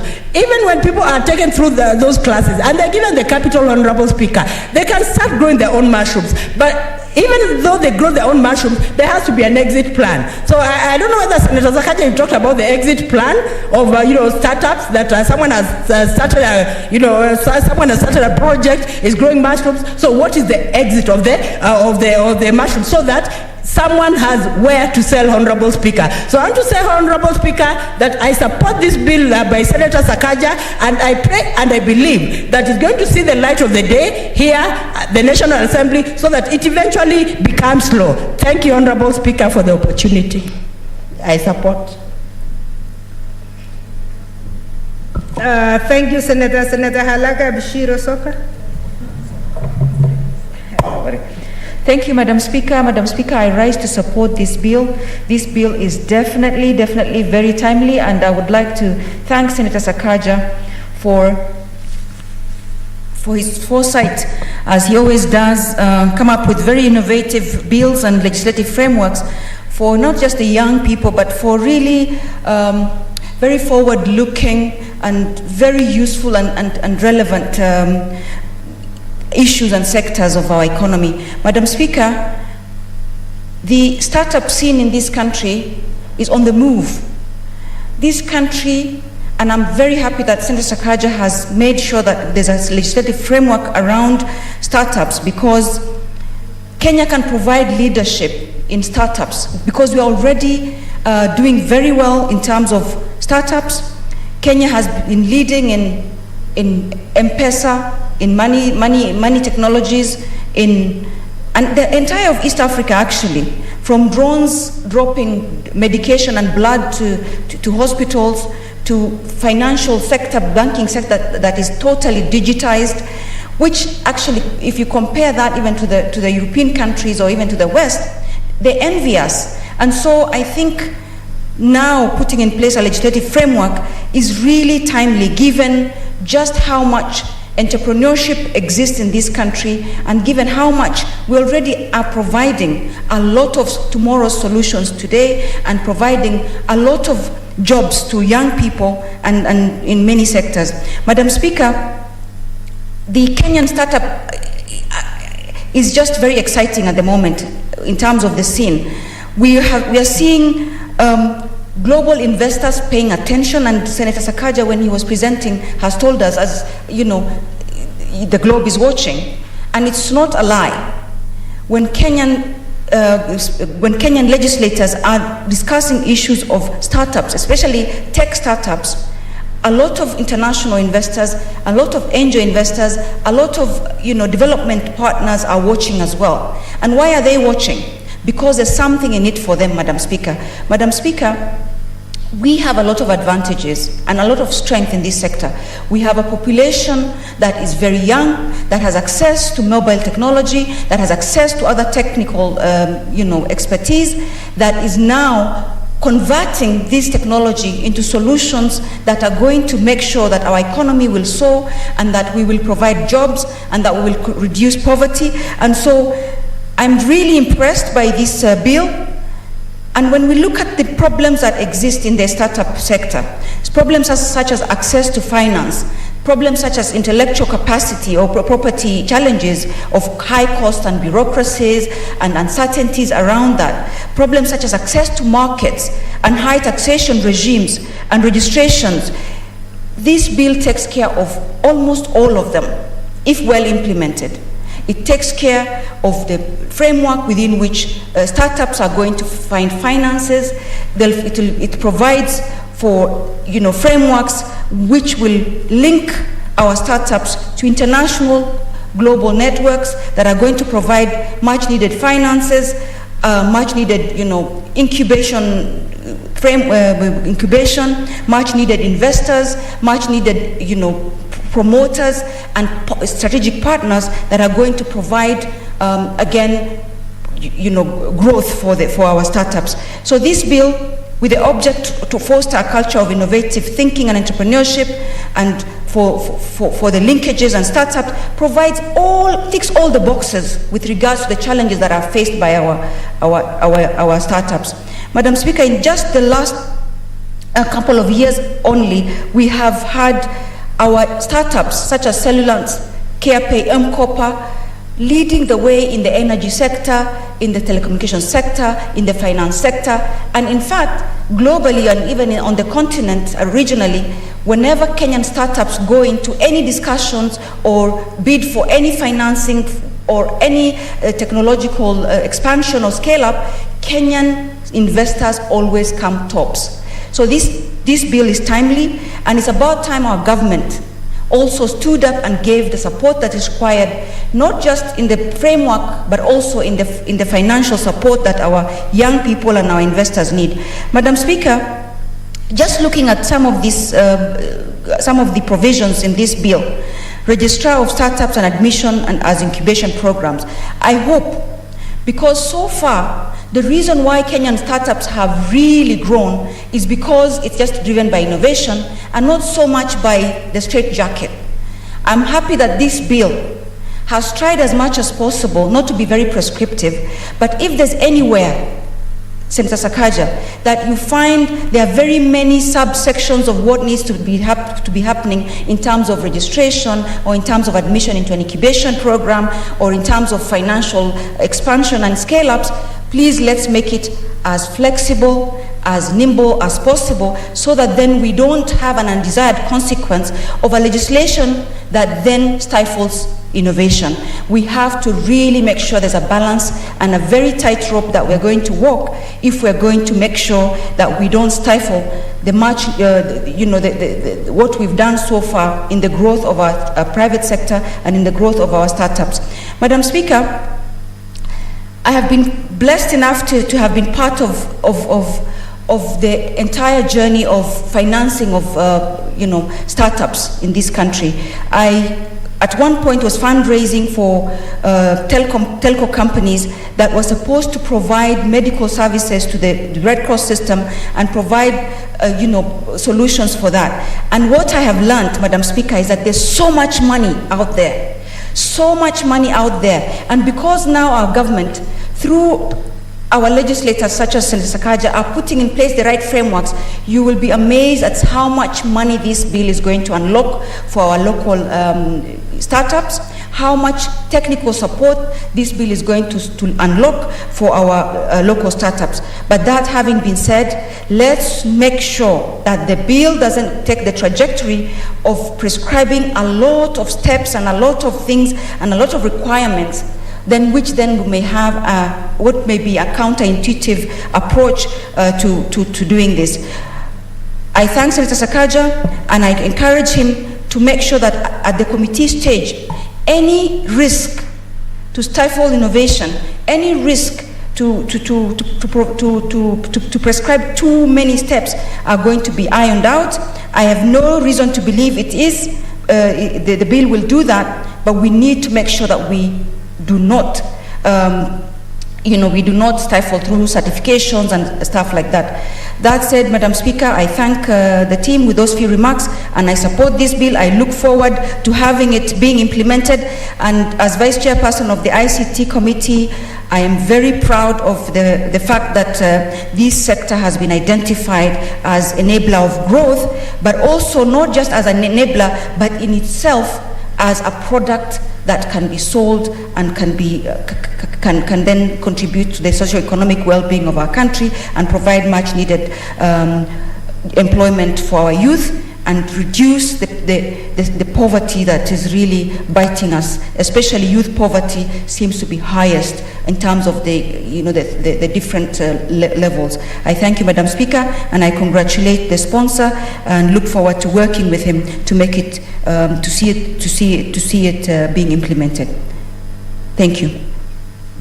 Senator Kajwang Moses. Madam Speaker, I rise to support the startup bill sponsored by Senator Johnson Sakaja, who in the lingua of some of the schools we went to is my rabble at the Duke of York. Mr. Speaker,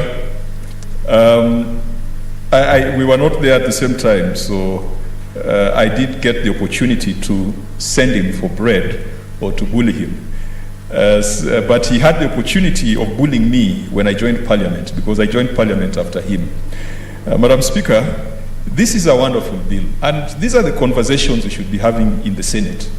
They say that this is a house of elders, but the ideas that come here will tell you that being youth or being elderly is just a matter of perception. It's all up there in the brain. Kenya has been called the Silicon Savannah. And out of Kenya, out of this savannah, a lot of ideas have flourished. And in the brief Senator Sakaja shared with us, he has mentioned organizations like Cellulant. And many people might not know what Cellulant does, thinking that it's just an aggregator for payment solutions. I've had the opportunity in my past life to partner with Cellulant through the company I was working for then, to come up with a weather index-based insurance program that was reliant on technology. How it worked was you would provide agriculture insurance to farmers. And agriculture insurance is vulnerable to rain. It's vulnerable to weather and climate. But we installed devices that would then measure the precipitation, measure humidity, measure the temperature, and if it fell below a certain threshold, then we would provide compensation for the farmers. That meant that farmers were shielded from the vagaries of nature. If there was less rainfall, the insurance company would pay. But that could only be enabled through technology, because it's not just a matter of observing, looking at the clouds and saying that it appears that it is too hot. We did come up with solutions. There were SMSs, there were monitors, and all that was done at a time when such ideas were new, not just in Africa, but globally. Madam Speaker, you've in the lake, and now you know I'm passionate about the lake.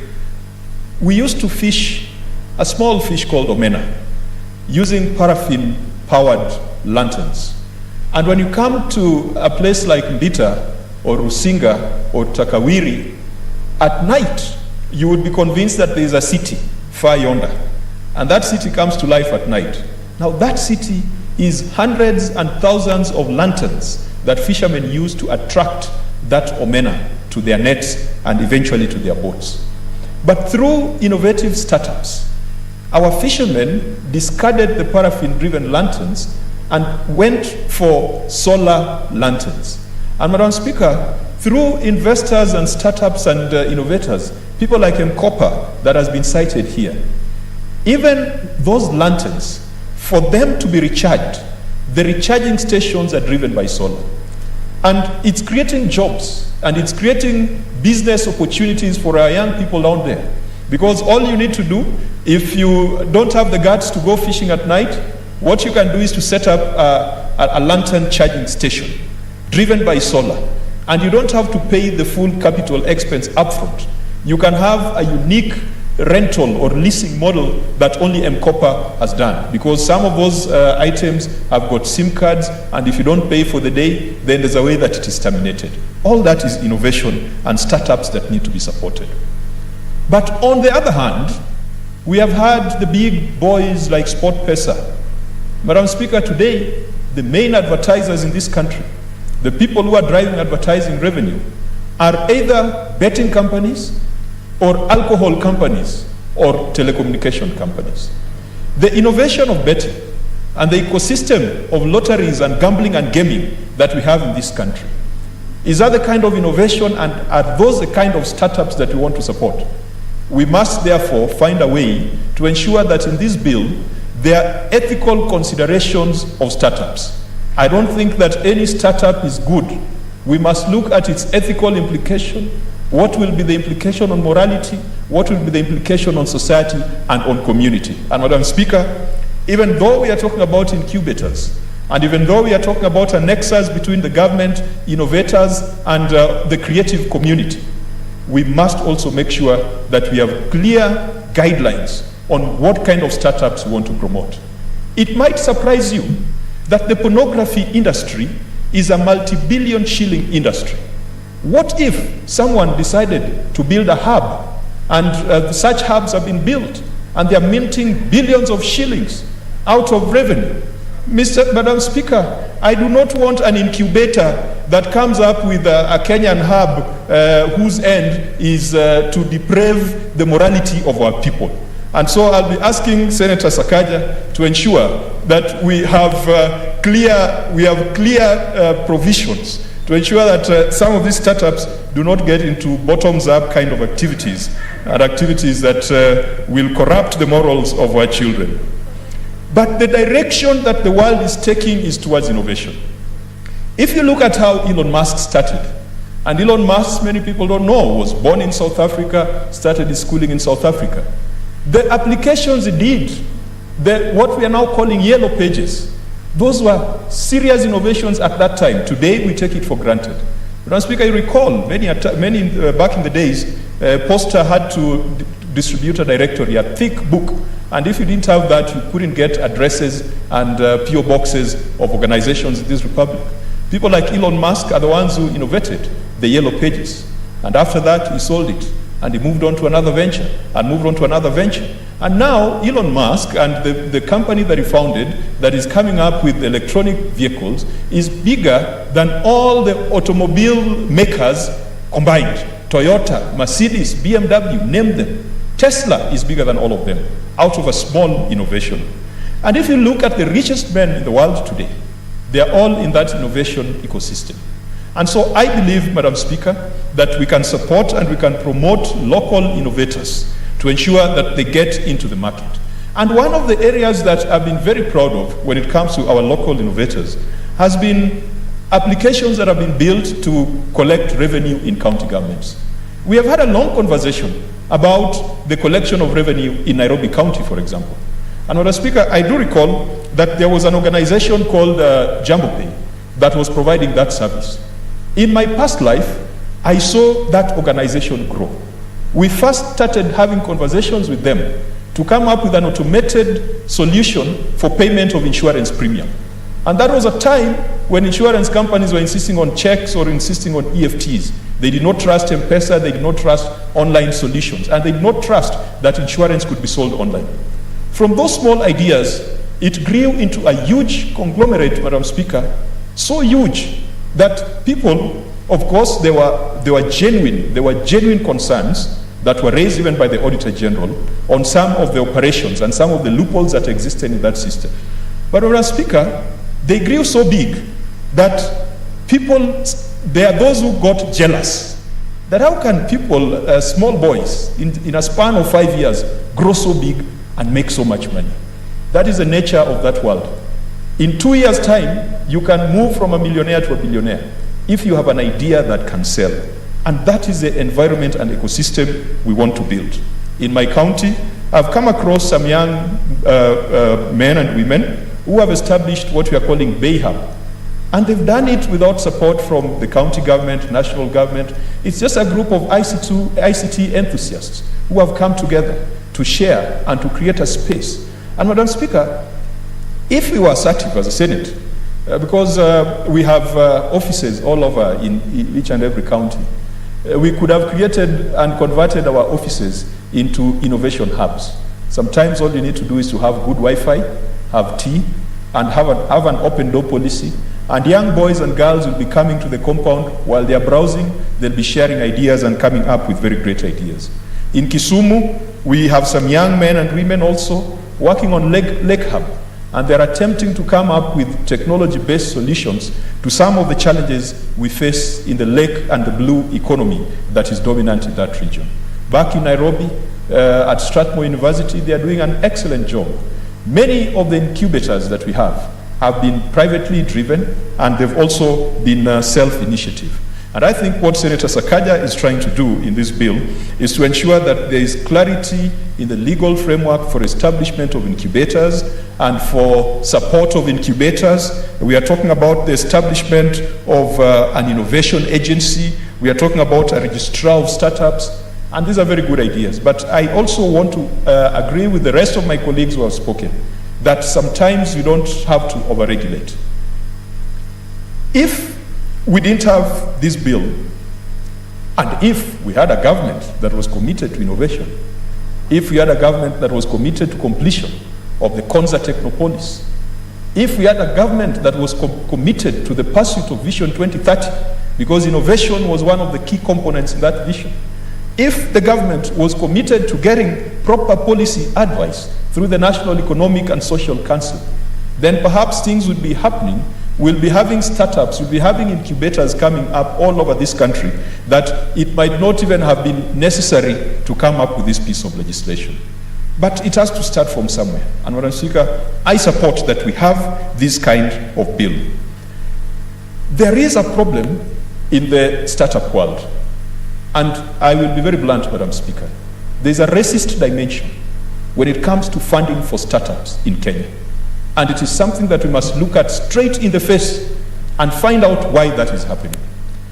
When startups go to approach venture capital funds, that are, unfortunately most of them are foreign, and if they're just the Sakajas and the Otienos and the Onyangos, they don't go very far. And these are conversations we hear. The young people, they tell us. But the minute you bring a face that looks a little bit Caucasian, even if it came from Ukraine or Bulgaria, all of a sudden, the startup becomes successful.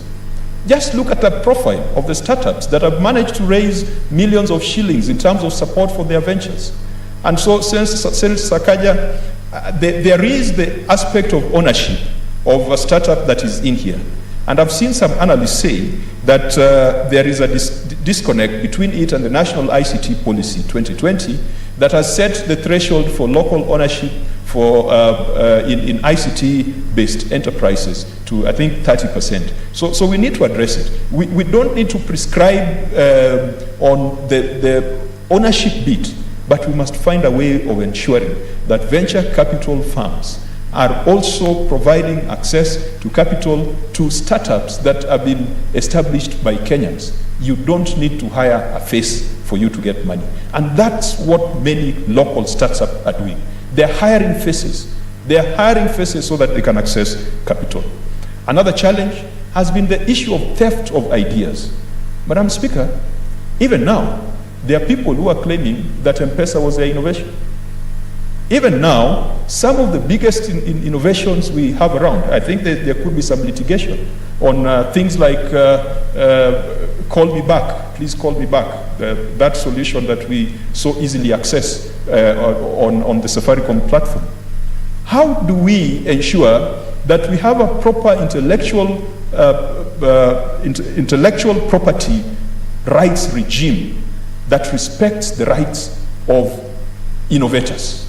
Because in these startups, there will be people innovating, and those innovations need to be protected. If we tell them to go for patents, have we made it easy for people to apply for patents?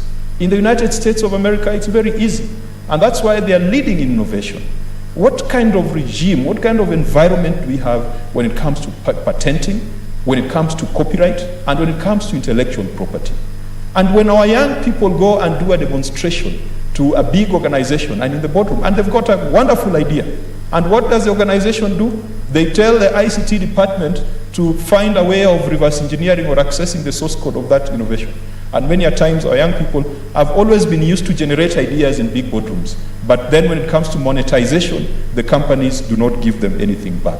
Those are two very serious challenges that young people have been going through. But also, in terms of funding, Madam Speaker, the Innovation Agency here is saying that we'll find out the funding and financing requirements for incubators and startups. But you find that venture capital firms and even some of the established institutions that are supposed to be providing credit to startups like this, we had the ICDC, we have the proposed development bank that has been a story for far too long. Can we also encourage the establishment and the growth of venture capital firms that then just focus on the innovations that will be coming from these incubators? Madam Speaker, I would wish that in defining what a startup is, it has been defined, but there is a technology component to it. But if we look at our environment, yes, not all problems will be solved through technology, even though technology is one of the most efficient ways of solving our problems.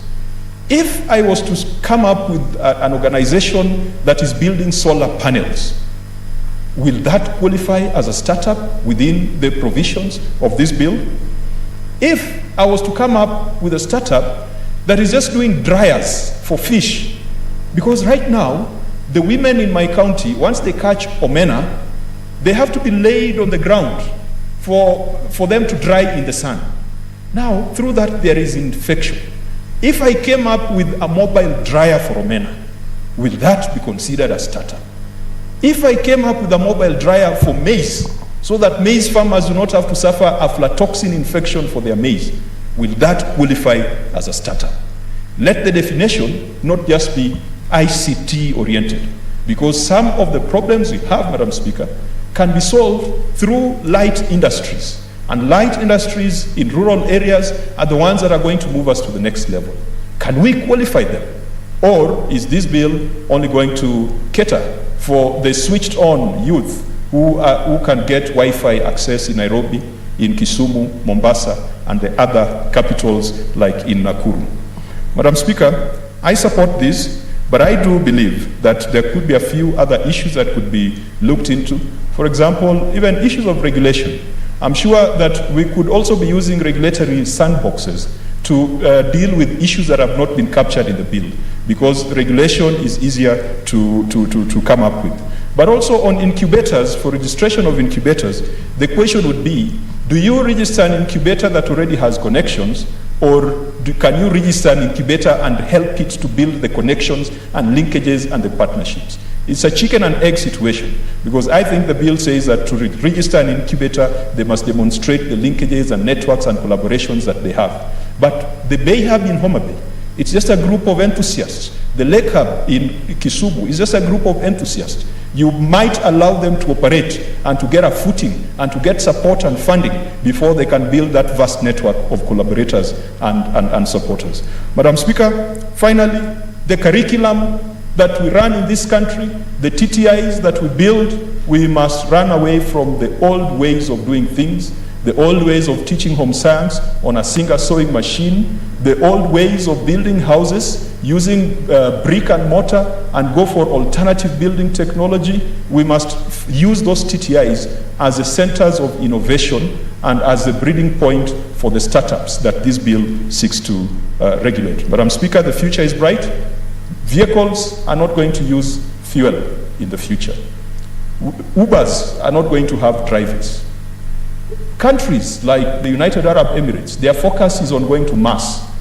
Rich men in the United States of America are competing to go to space. We cannot be competing for the bottom in this country.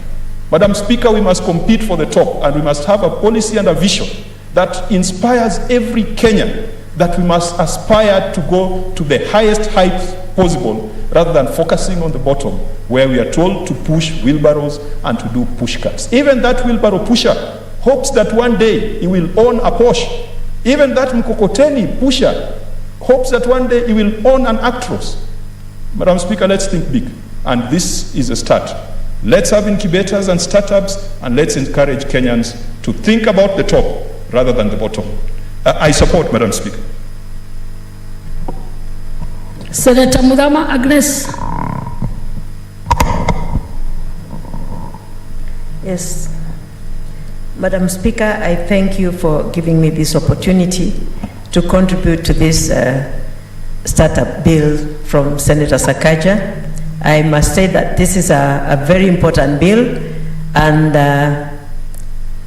I would request that as you continue with this bill in the committee, you consider what the BBI had suggested, that the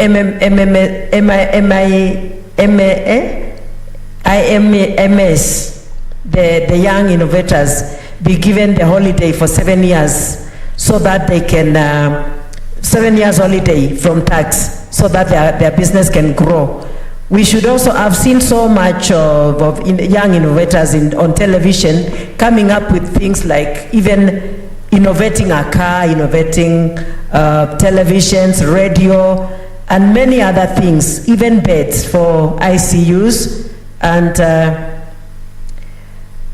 even for COVID-19 beds. I've seen them, but majority of them just disappear. The minute they are brought on television and they are viewed, they disappear. You never hear about them again. And these are the people who the government should really support, so that whatever innovations they have can be brought to the light completely and can be used. I would also suggest that not only the young people, but also mature people who have ideas, which can be brought up and can produce things that can be of great help, because this will also cater for the young people who are looking for jobs, because we should not only have the white collar jobs. These businesses, these young people businesses, and even the mamambogas who are doing those businesses, they should be supported fully by the government, so that they can grow up and their businesses can grow. I've seen young people in Kenya on media who have finished their universities, and they have nothing to do. Some of them have opted to work with the students from outside the country, doing their work, their college work, their university work, and they pay them. And they are doing very well. We have great brains in this country. If only these great brains can be given platforms to release what they have in them. The incubators that Sakaja's bill is talking about, incubation areas for them to bring out what they have and be supported. They are running to other countries and be misused by people who are not even paying them what they should be paid, because here in our country we are not giving them the support that we should give them, and we are not standing with them and encouraging them. And many of them, when they come with these innovations, they are stolen by others. I've seen even artists, they come up with songs, and those songs are stolen by others who will go and record them like they are the ones who have done it. And the originator of the song, the artist, loses whatever he wanted to do. So all this should come in there, Sakaja, not only with IT, even artists. They should be protected, and whatever they do, even these people who run, yes, athletes, they should be protected and supported fully. I've seen some innovators who were honored from outside. And I don't know what our country is doing for them. You'll see somebody innovating something here, and somebody from outside picks it and honors these people. Why can't we be the ones first who are honoring them, to encourage them, to motivate them so that they can continue? Many of them are discouraged because whatever they do is never recognized by anyone.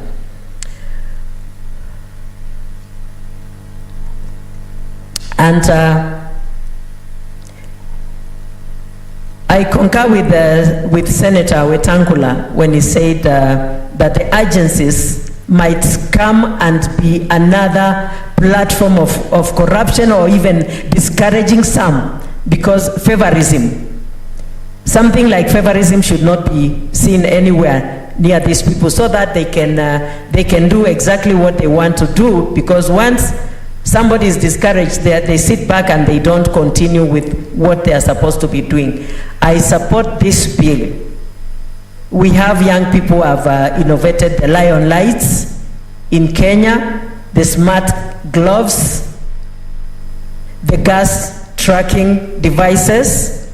These were students from TUK students, and cut up by Kenya high scholars.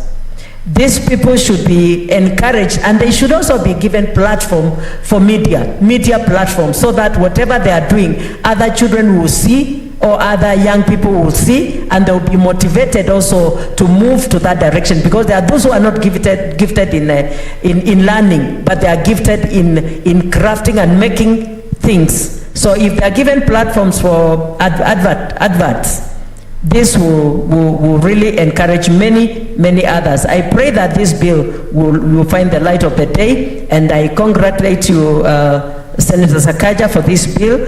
I support. Thank you. Senator Langat Christopher. Thank you, Madam Speaker, for also giving me this chance to congratulate and Senator Sakaja for coming up with such a very important bill at this point of time. Madam Speaker, you know very well that the greatest problem that young people, mostly in developing countries all over the world, are facing a challenge of unemployment.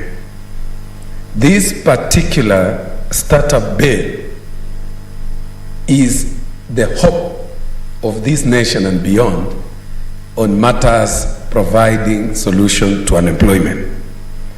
It is very important to understand that at first, Madam Speaker, when Senator Mutula and Senator Wetangula were talking, I was almost thinking that we are engaging ourselves into our political caucuses. But after reading this particular bill, I decided that I must support it openly. So, Madam Speaker, you know, startup has to do with promoting creativity. And creativity is what makes people earn their living. It is a way of doing things differently. You remember one time, and I want to quote what Albert Einstein once said, that doing the same thing the same way and expecting different results is what he referred to as mediocrity. So this startup bill, Madam Speaker, will promote creativity. It also promotes what we call continuous improvement of what we have today.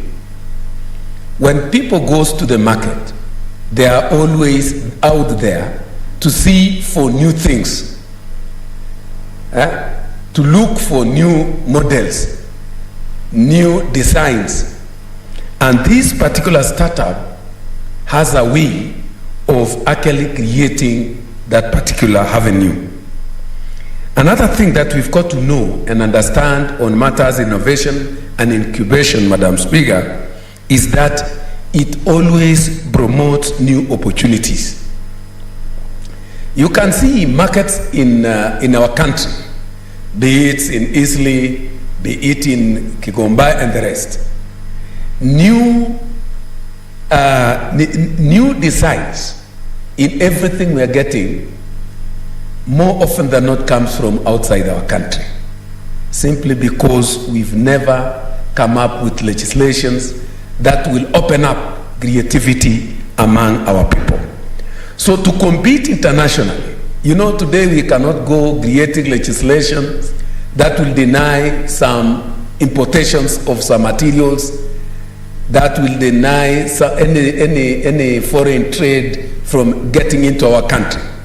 And therefore, to compete in a very healthy way with other countries all over the world and to get favorable competition, innovation is the way to promote and the way to go. Another thing that is so important when it comes to startup, Madam Speaker, is actually ability to respond to international or challenges. To actually respond effectively to challenges, be it on pandemics like COVID and the rest, innovation is the way.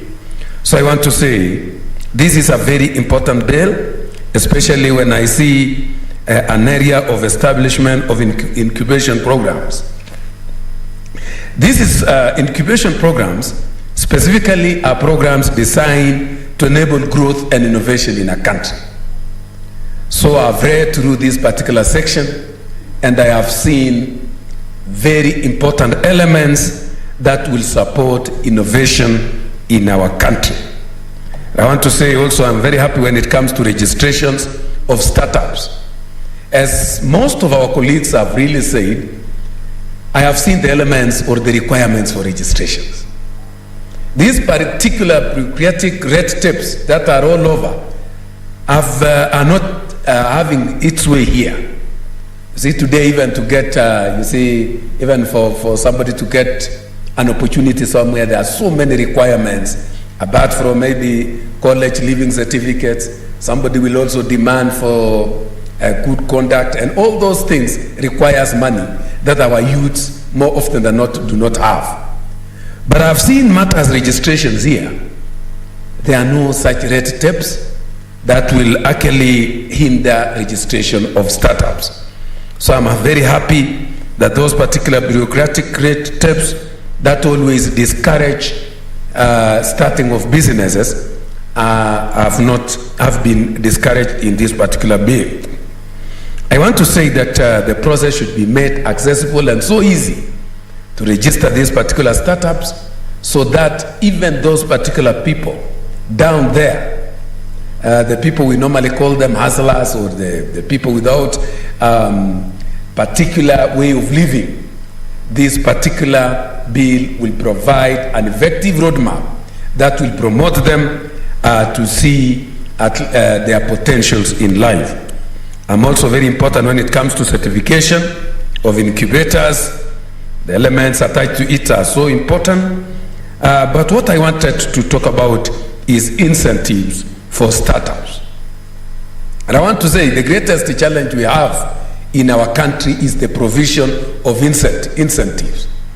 Incentives begins from even creating awareness that this particular bill, the moment it is enacted to become a law, it should be the responsibility of the government to create even a particular directorate that will market and create awareness in our country of the importance of these particular startups. There are so many things that people down there in the rural villages are not aware. I have seen even during the beginning of when capitation of 30,000 was given to the youths to promote them from getting into technical training institutes. Most of the students, most of the people down there in the rural areas, you can still hear them looking for fundraisings to take their children to TTIs. But in most of the places where awareness was created, particularly where I come from, all the TTIs that you can see, the ones which were studied, I remember one called So Technical Training College. When we created awareness, The students by then were 30, but today they have got around 3,000 students. So awareness should be created once this particular bill come into enactment, so that people may know the importance and benefit from the same. I want also to say that the government should heavily subsidize it, as Senator Muzuruve was saying, in terms of research. Research money should be set aside, linkages with the universities and other institutions, like in areas where they grow tea, coffee, and the rest. These particular startups should be linked to those particular research institutes, so that they promote new knowledge, new skills, research to do with marketing and the rest. But when it comes to marketing, I would like to say that in our country we need to come up with a strategy to make sure that our products are bought in our country. We are the greatest market. I was surprised when we went to China that whatever it is being produced in China, they consume to the tune of around 80%. So the challenge with our country is that more often than not we create market for other foreign goods, some which are even substandard as compared to what we produce in our country. So I want to say the government should encourage marketing of these materials within our country. You could even see, Madam Suya, you come from a tourism-oriented county, and during this particular moment of COVID, I was surprised when I went to Masai Mara. We went with a team of our Committee on National Cohesion and Reconciliation. We went to Masai Mara. And their businesses are doing very well, and they were telling us it is as a result of local tourists from our country. So I want to say that this one should be promoted to promote this particular status of, and also within the incentives, they should be protected.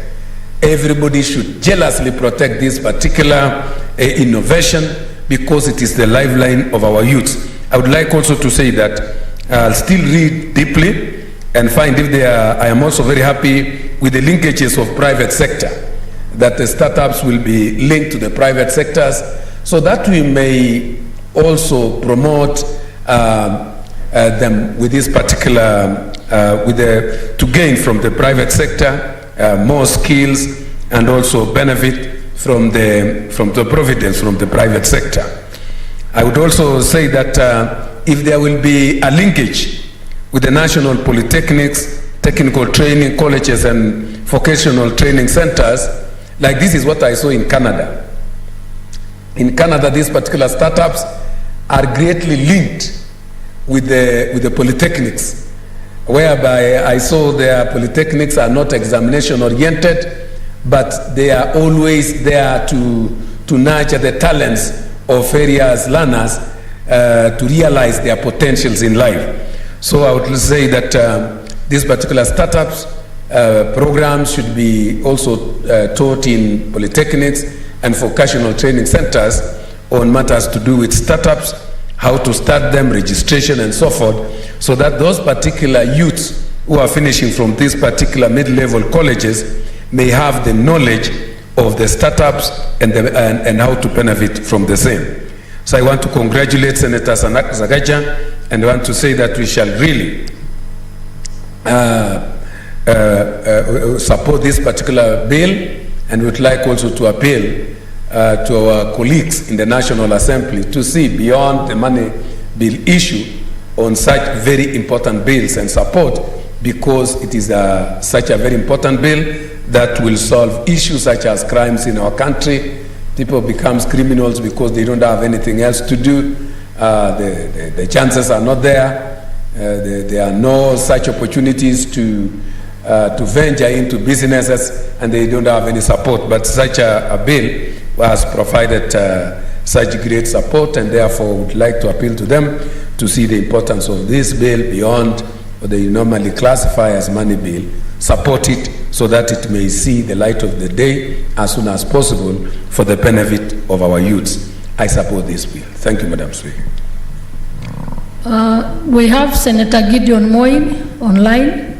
I hope he's still there. Yes, I am, Madam Speaker. Yes, proceed. Thank you very much, Madam Speaker. to give me this opportunity to make my contribution to the bill. This bill, and I told the sponsor, Senator Sakaja, we are told that would have been domiciled in the ICT, but it is what it is, and it's taken the route it has. Nonetheless, I think this bill, it's a good bill, and it's there to help the startups to have the necessary, to formalize startup requirements in the country and have administration, good administration. Madam Speaker, what is important is that what startup needs are funds. And in this particular scenario, you'll have venture capitalists, venture capital funds being able to access and have a database of the potential startups in the country. Now, what is important to note that is that some of these venture capital funds have predatory practices, so that this bill helps to make sure that our startups are protected from those predatory practices, yet make sure that our startups access to these funds, because our young people are very innovative and very enterprising. We have different types of startups, of course. We've got the agri, health, insurance, all of them are there. Now, and they will have access to these funds. And the good thing, Mr. Speaker, about this bill is that it reinvigorates the 2013, the Innovative Agency of 2013. Mr. Speaker, last week we had, Madam Speaker, last week we had an opportunity to visit Konza, Technopolis, and we were very pleased to see that what they have done, and we'd like to commend the board and the management of Konza, because they've got an incubation program in Konza, and we saw a young Kenyan who has started a startup using drones. And his idea is that these drones will be able to facilitate the movement or the transportation of medicine to far-flung areas. And I welcome this, especially from where I come from in Baringo County, where we need access to vaccines, or, for example, this anti-venom drugs. But the good thing, Madam Speaker, is that this startup is very successful. It was done in Konza and it's Kenyan made. Now, with this bill, it protects such people, and they've been looking for access to funds. But through this, the venture capitalists can come in and do their part. So it's a win-win situation for both.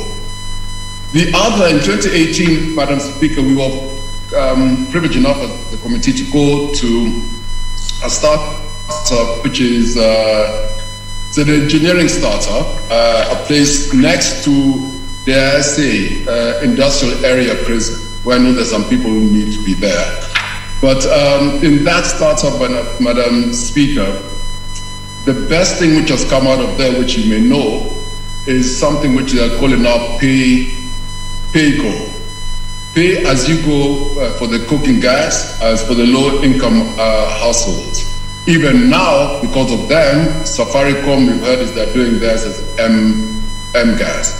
But it is such areas, that incubation areas, that we must encourage. And that is why this bill has done that and has tried to put a perimeter around to encourage and protect them.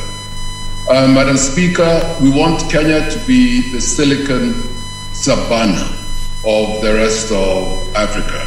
And one way of going about it, of course, one way which not the true way of what we put together is the bill which Sakaja has managed to cobble up together, if I may use that word size. With those few remarks, Madam Speaker, I'd like to support this bill and encourage others, and encourage especially the young Kenyans to take advantage of what this bill goes through to let their minds free and be innovative as they are innovative. Thank you, Madam Speaker. Thank you. We go to Senator Mercy Chebeni. Thank you, Madam Speaker. Madam Speaker, I also rise to support this bill by Senator Sakaja. I think it's a very progressive bill and it addresses the challenges that startups face, especially in this country. Madam Speaker, a lot has been said about the innovativeness and creativeness of young people in this country. And I think we need to do something more about that. We do not need to come here and just speak about it, but we need to do something about it. And I think I want to congratulate Senator Sakaja for coming up with this bill because it ensures that we do something about that creativeness that young people have in this country. Madam Speaker, when you look at this bill, it seeks to foster a culture of innovative thinking and entrepreneurship. For a long time, we've been talking about creating a culture of entrepreneurship in this country, and I think this bill seeks to do just that. It also seeks to promote an enabling environment for startups who face a lot of challenges before they grow and become independent, Madam Speaker. Madam Speaker, when you look at another provision of this bill, it seeks to also have an aspect of monitoring and evaluation. Many a times in this country we have programs and policies, but we don't seem to go towards the direction of monitoring it to see whether it's doing the right thing or whether it's working for us. And so with this provision, I believe that we'll have up-to-date regulations that seek to solve challenges in the 21st century, Madam Speaker. When you look at the other aspect of this bill, when it comes to the roles of national and county governments, that is Clause 4E, it seeks to promote linkages between universities, research institutions, and business economy. I think that is a very crucial and critical role. Madam Speaker, our universities are full of young people who are very creative, who are very innovative, and who have better solutions to deal with challenges that face us in the 21st century. So I believe the linkages between the universities and the research institution is very key. Research institutions provide powerful knowledge and insight when it comes to any field. So with that linkage, Madam Speaker, I believe that we'll be able to come up with startups that are able to solve challenges in this country. I think we also need to have a framework in which they can coordinate and cooperate very well so that we can ensure that we have the growth and development of these startups, Madam Speaker.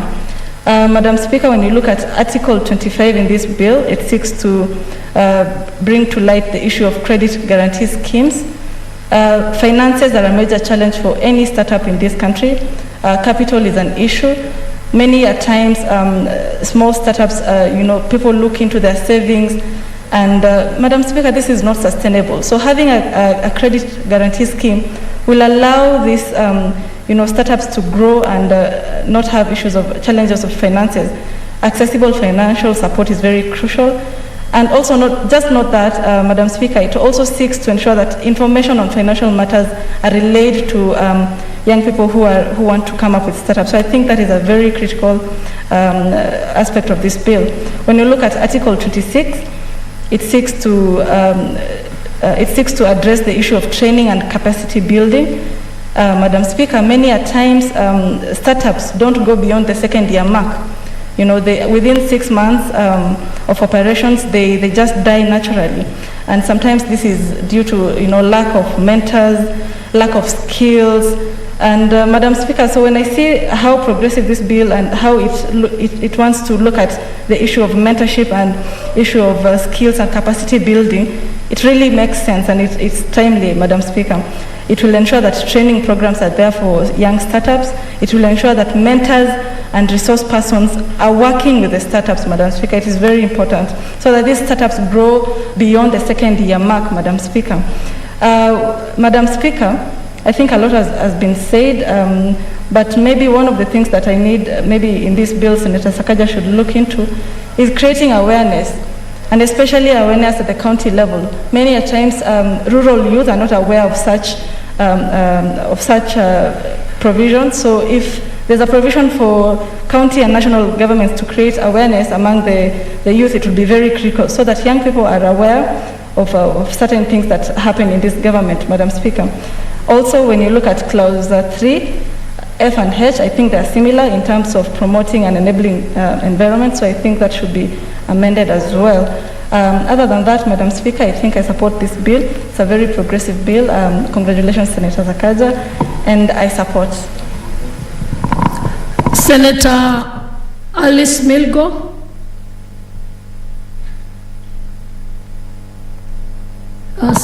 Some intervention from Senator Lokorio. Oh, sorry. Thank you, Madam Speaker. Sorry, I didn't really want to interrupt. I even thought it was Sakaja about to reply, but I would like Senator Sakaja, when he comes up to reply, to give us some definition of startup, because here it is said it includes an innovative entity legally recognized by the laws of Kenya with strong growth potential and a disruptive economic model. Obviously not the bottoms up one. But just give us a definition. If this needs to be expanded, then give us that in your reply. Thank you, Madam Speaker. Senator Milgo. Okay, thank you, Madam Speaker.